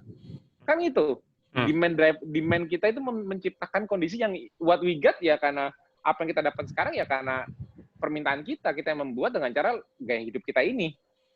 Yes. Kalau kita menambahkan dengan nge-gym latihan beban kayak gini, ya oh ada yang rusak dong. Iya tadi abis latihan pundak nih sakit. Makanan yang kita makan nge-repair pundak kita yang kita latih tadi. Memperbaiki di situ. Abis bench press latihan dada, makanan kita makan, dia habis latihan. Begitu protein masuk, ada kebutuhan recovery seputar dada karena dia sore. Jadi ototnya sakit semua. Karena rusak, dia butuh perbaikan. Jadi nutrisi itu datang berdasarkan signal. Yes. Ya kan? Dia memberikan signal, memberikan cue bahwa gue butuh nutrisi untuk repair, untuk grow dan sebagainya. Jadi konsep-konsep dasar kayak gitu jangan sampai lupa lagi. Kadang kebanyakan kita menganjurkan sesuatu kepada orang, banyakin ini, banyakin itu, tapi kalau nggak ada fungsinya buat apa? karena kan hanya demand. Jadi apa yang mau disini? Jadi gini, selalu berkonsep gini. Kalau disimpan tanpa fungsi itu lemak. Ya. Apapun dari makanan kita kalau disimpan tanpa fungsi itu pasti jadi lemak. Karena hanya lemak storage apapun itu yang tidak ada fungsinya dan bisa ditambah terus. Nah, itu kunci nomor 1 dari fisiologi di tubuh. Apapun itu, misalnya sudah punya kadar vitamin yang cukup, kadar mineral yang cukup, apapun yang dilebihkan dibuang kembali. Karena apa? Kalau nggak bisa dibuang, mengganggu keseimbangan, malah jadi penyakit. Ngerti ya? Oke, itu basic melihat fisiologi tubuh secara engineer view. Jadi kalau aku sebagai seorang engineer, kalau ngeliat tubuh itu kayak gitu, nggak segampang itu dimasukin apa, wah ini vitaminnya simpen di sana ya, ini mau taruh di mana? Tubuh ini sistemnya nggak seperti itu kok, gitu loh. Jadi kita harus pakai cara berpikir seorang engineer ngeliat suatu sistem. Jadi kita tahu dia mesin ini butuh sesuai apa yang dia butuhkan. Kalau nggak ada, dia berusaha menjaga homeostasisnya. Dia nggak dikasih air, dia berusaha nyimpen air. Dia dikasih lebih banyak air, dia berusaha buang air. Ya. Dia dikasih vitamin lebih, dia berusaha memakainya kalau dia butuh. Dia kelebihan, dia harus membuang. Apapun itu rantai karbon dari makanan yang nutrisi, dari makronutrisi, kelebihannya karbon ini selalu selalu berakhir di lemak. Kalau rantai karbon ini dari protein nggak dipakai buat apa, end up-nya bisa sebagai glikogen atau lemak, apapun bentuk penyimpanan di tubuh. Bentuk penyimpanan ya, bukan bentuk fungsi. Tapi kalau rantai karbon ini nempel di otot, pasti sebelumnya ada demand dari otot ini yang rusak, dia butuh repair. Akhirnya end up-nya tadi rantai karbon yang ada di paha ayam ini, dari rantai amino asid yang ada di paha, ternyata nempelnya di sini. Ya jelas, habis latihan bicep tadi. Ngerti nggak? Nah, jadi konsep berpikirnya tuh kita tuh harus bisa ngeliat as a whole, tubuh kita as a whole. Jadi kita bisa ngeliat, itu loh cara kerjanya gitu loh. Gimana? Kira-kira nangkep nggak? Ya, memang Mas. Memang nggak mudah Mas, soalnya untuk merubah mindset ya, dari yang biasa exogenous ya kan, terbiasa dengan nama makanan, apalagi Mas dulu kan sering singgung tuh, dulu kita itu karena sudah banyak belajar ilmu ibaratnya. Kalau mau nambah otot ya perbanyak daging ibaratnya kayak gitu kan. Nah sama ya, kadang-kadang untuk merubah itu memang tidak mudah. Tapi ini akan kita edukasi terus ya kan. Justru TFH dan juga SFH ini akan kita edukasi terus. Buat Mas Iskandar, ya silakan. Justru malah Mas Iskandar itu mencerminkan persis apa yang kita obrolin kemarin di TFH kemarin sama Mbak Irma. Iya, betul banget. Betul banget. Learning by doing. Makanya itu dia. Kan baru Mas Iskandar bilang kayaknya yang cocok KF itu orang yang ada penyakitnya, jadi bisa semangat. Nah, percaya nggak? Mas Iskandar itu baru mulai bulan puasa kemarin. Langsung sekarang di setiap webinar di acara ID ataupun di organisasi Sivitas Akademi Makana Dosen, itu semuanya membawa KF. Kenapa bawa KF di kondisi kayak gitu? Padahal baru bulan puasa kemarin mulai, kok sekarang udah jadi kayak fanatik KF. Aneh nggak? Yeah. Karena dia losing proof. Jadi gini, yang nakes lain mungkin yang masih tertutup, kenapa? Karena dia cuma baru bisa spekulasi, belum menjalani. Mas Iskandar beda. Mungkin Mas Iskandar ilmunya juga masih gali terus, masih belajar. Tapi percaya deh, tanya kembali ke Mas Iskandar. Setelah menjalani dan membuktikan sendiri, belajarnya jadi kayak lebih penasaran nggak? Lebih mengosongkan gelas nggak dibanding kalau dulu belum tahu baru diceritain teman. Coba, bener nggak Mas Iskandar? Iya, betul banget. Learning by doing lebih efektif untuk belajar apa learning terus tapi nggak doing. Memang betul sih. Ya. Karena harus ada buktinya. Mas Iskandar, Iya. mogo. Mas. Iya betul Mas. Jadi saya kan membuktikan sendiri ya. Jadi saya mengalami sendiri sekian tahun saya nyuntik insulin, sekarang bebas tanpa obat satupun, tablet pun enggak, dengan gula darah ya selama masih di bawah 120 ya, memang belum sampai di bawah 100, tapi perasaan di tubuh saya itu segar banget ya gitu. Saya penasaran nggak kok bisa gitu ya? Kok seger ya? Kan gitu. Jadi mulai rajin buka yang gara-gara seperti jadi makanya buka YouTube-nya penasaran terus nggak jadi. Wah, kenapa ya kok itu bisa YouTube kayak gini ada ya? berapa itu saya tonton berkali-kali itu. Ya sampai sekarang patofisiologinya udah mulai terbuka ya. Bagaimana LDL itu. Tapi coba Mas Iskandar coba mundur ke belakang. Misalnya belum jalanin KF, misalnya masih suntik insulin, terus ada yang datang ke Mas Iskandar ceritain mengenai KF bagus loh, orang diabetes pernah sembuh loh, LDL tinggi nggak apa-apa loh, kolesterol tinggi tapi belum gitu. Pasti matanya masa nggak apa-apa kolesterol tinggi, masa karena belum jalanin kan? Iya, betul. Ada. Tapi setelah menjalanin, jalan dan membuktikan. Tapi juga mencari kebenaran mengenai anomali yang ada. Bener nggak sih ini anomalinya nggak apa-apa? Yeah. Jadi menerima anomali sebagai suatu fisiologi dan baru mencari kebenarannya. Tapi sudah tahu kebenarannya dari yang dirasa di badan sendiri kan? Jadi ini juga merupakan jawaban buat Mas Iskandar. Iya, saya suka dibully, suka banyak yang nggak percaya kan gitu kan? Iya. Caranya gampang. Yang nyinyir.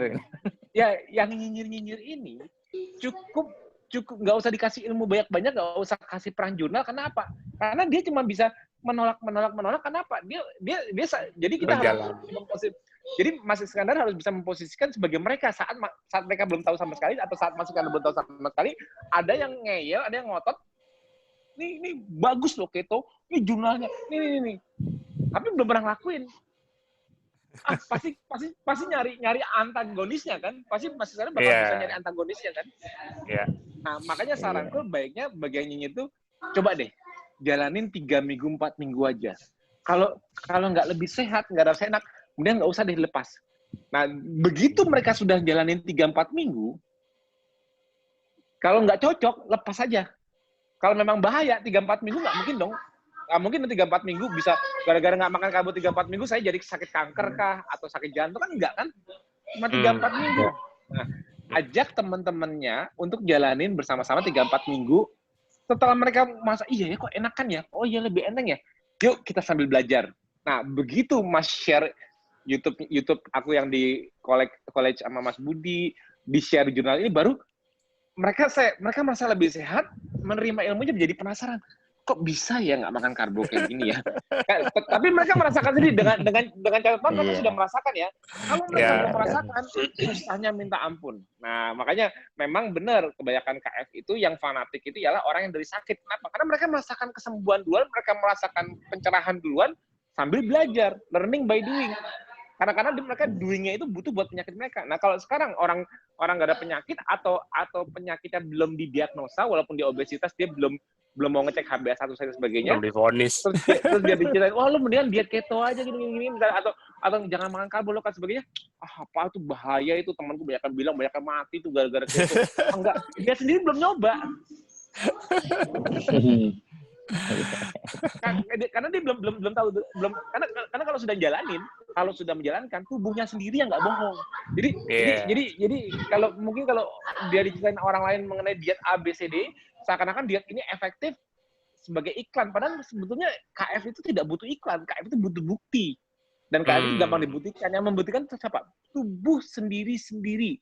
Tubuh setiap orang. Nah, makanya sekarang kenapa KF dari 2016 yang cuma dari 30 orang, sekarang 370.000 orang. Ya kan? Hampir 400.000 orang sekarang dari 2016 cuma 30 orang di satu grup WA. bisa sampai hampir 4.200.000 orang. Itu siapa yang ngomong? Emang aku teriak kemana-mana? Enggak kan? Itu rolling kayak bola saja apa? Karena setiap orang saling merasakan kebenarannya. Kayak ini nggak bisa dibohongin nih. Gue ngerasa sendiri. Gue mesti ngajak emak gue, bapak gue, teman gue, siapa kan apa? Dia kayak wow. Nah, sama kayak Mas Inggar, baru mulai dari awal puasa bulan kemarin puasa. karena merasakan something yang benar-benar kok bisa ya.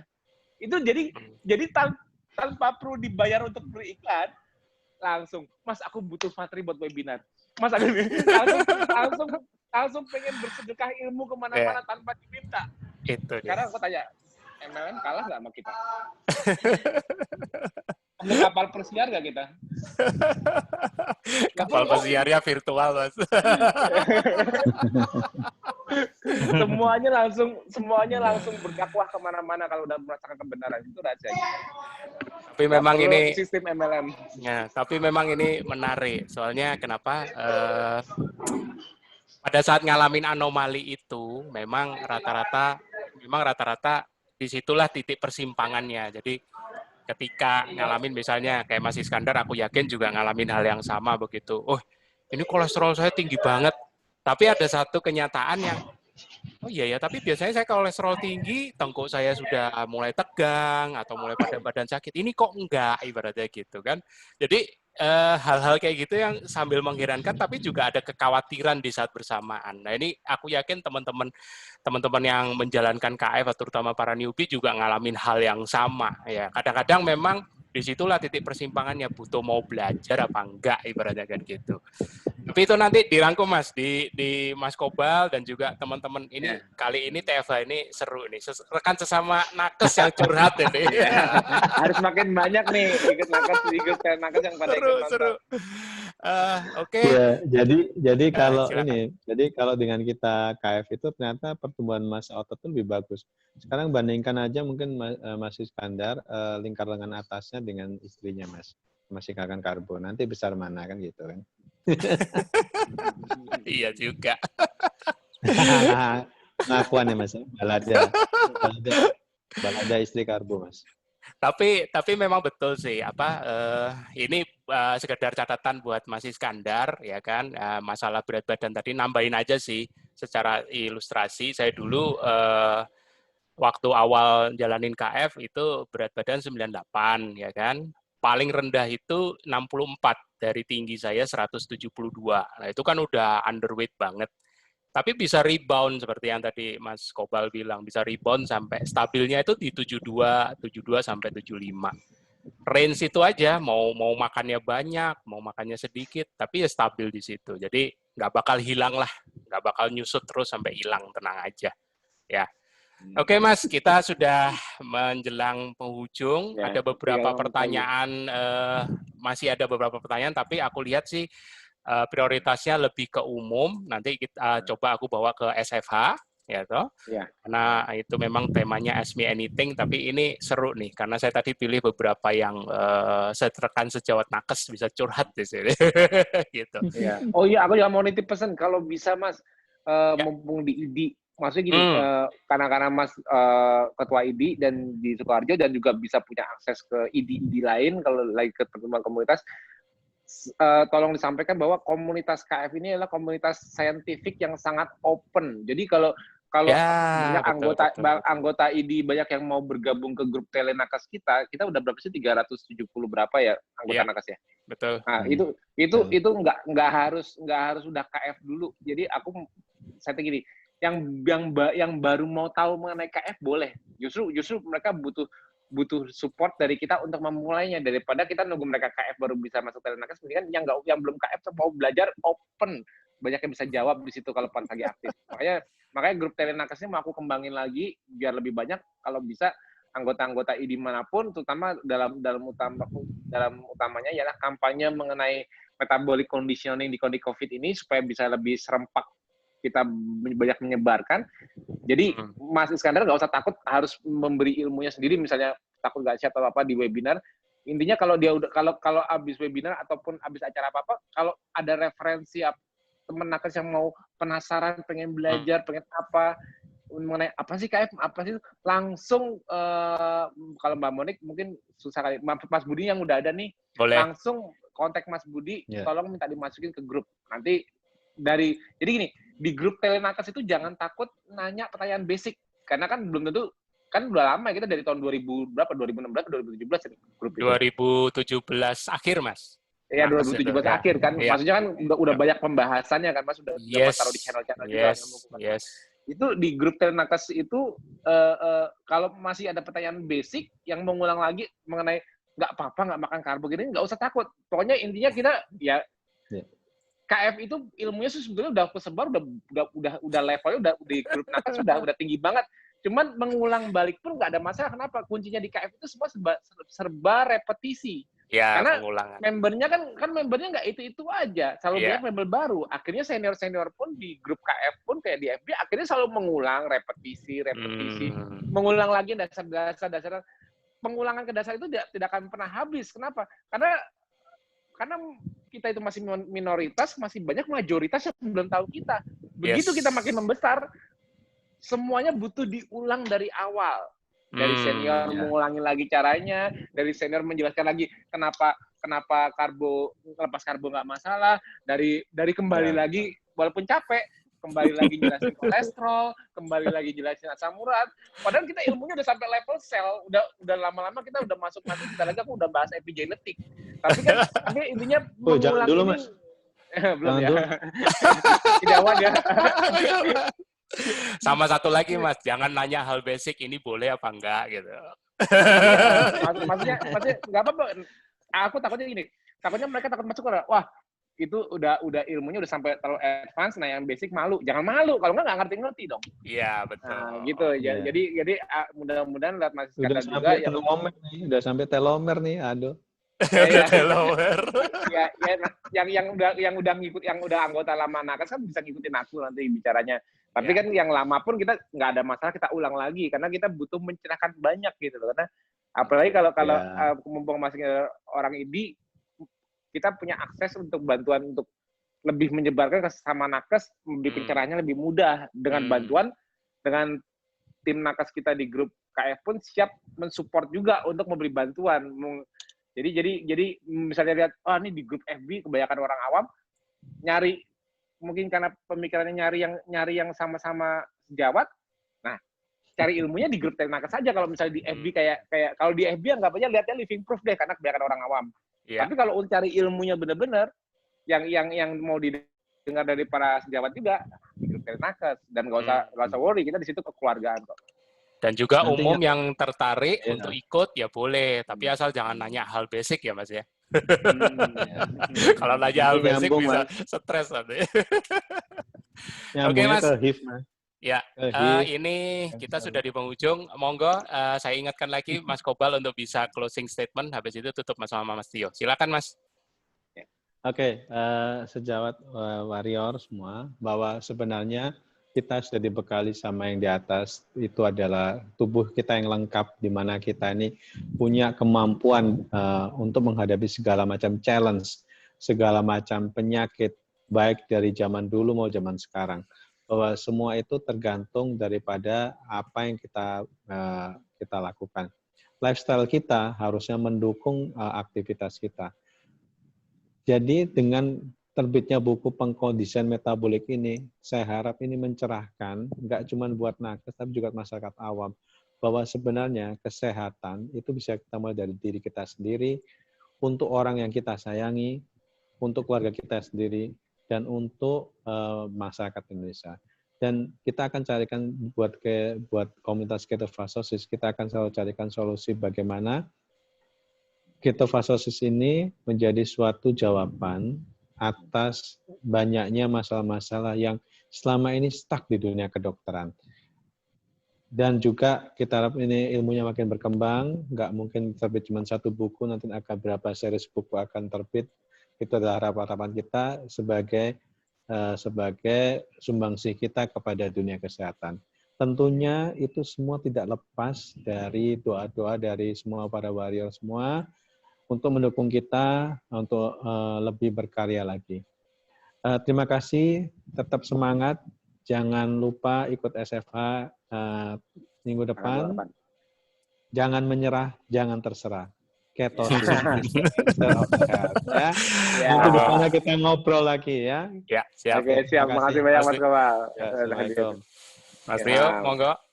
Ya, oke. Aku juga makasih Mas Kobal. Hari ini TFH-nya seru nih. Banyak penggemarnya juga nih Mas Kobal hadir, jadi rame. Followernya banyak soalnya. Siap. Banyak nih. Ya, oke. Dan alhamdulillah juga kebetulan Mas Iskandar juga membuat acara juga makin seru ya. Mungkin yang awam juga jadi seneng ya. Sebetulnya aku senengnya kalau banyak nakes, yang awam pun juga seneng karena mereka, orang-orang kesehatan itu banyak yang sudah bisa membuka mata terhadap KF. Yang awam pun juga jadi semangat, betul nggak yang awam? Yang bukan yang nakes semangat nggak lihat para nakes makin banyak di KF. Benar dokter gak? juga manusia. Ya, walaupun dokter juga manusia, tapi kita lebih makanya kenapa dari dulu tuh aku programku dari dulu tuh ya mungkin kalau ingat dari awal akhir 2016 setiap seminar tuh 2017 aku semua nakes kayak dari kedokteran atau ahli gizi masuk seminar KF yang undang aku yang bayarin tiketnya.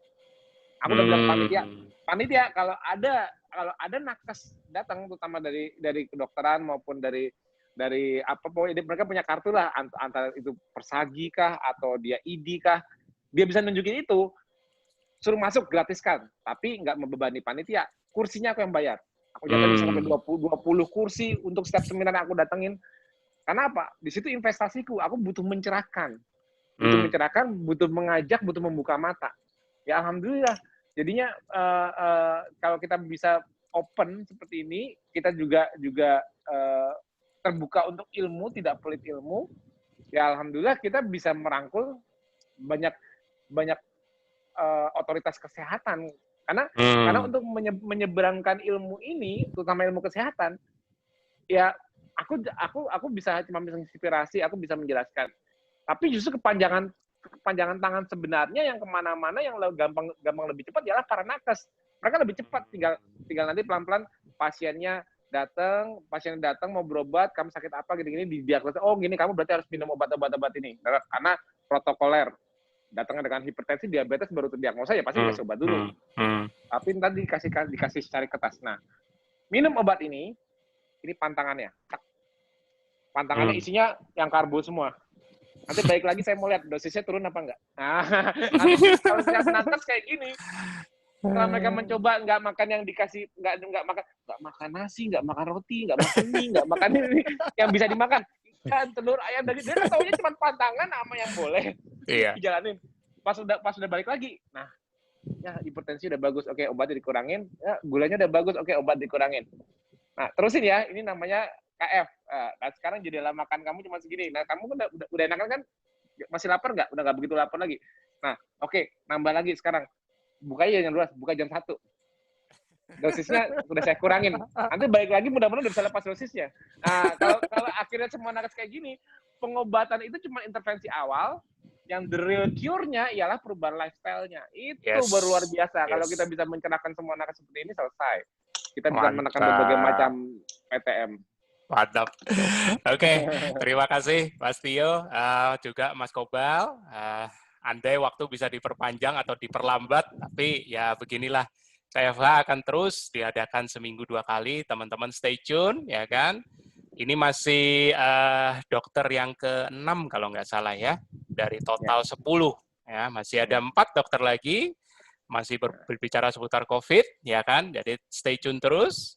Nggak usah khawatir, dan jangan lupa di SFH di tanggal 28 Juni juga jangan lewatkan 4 pembicara, 2 dari awam dan 2 dari nakes. Gitu. Salah satunya udah ketahuan Mas Kobal.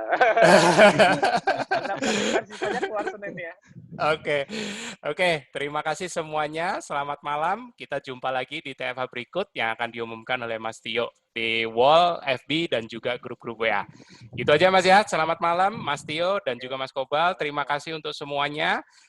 Salam sehat, selamat malam, dan selamat beristirahat. Terima kasih semua yang udah datang. Semoga bermanfaat. Terima kasih semua. Terima kasih semua. Terima kasih Mas. Ya. Terima kasih banyak.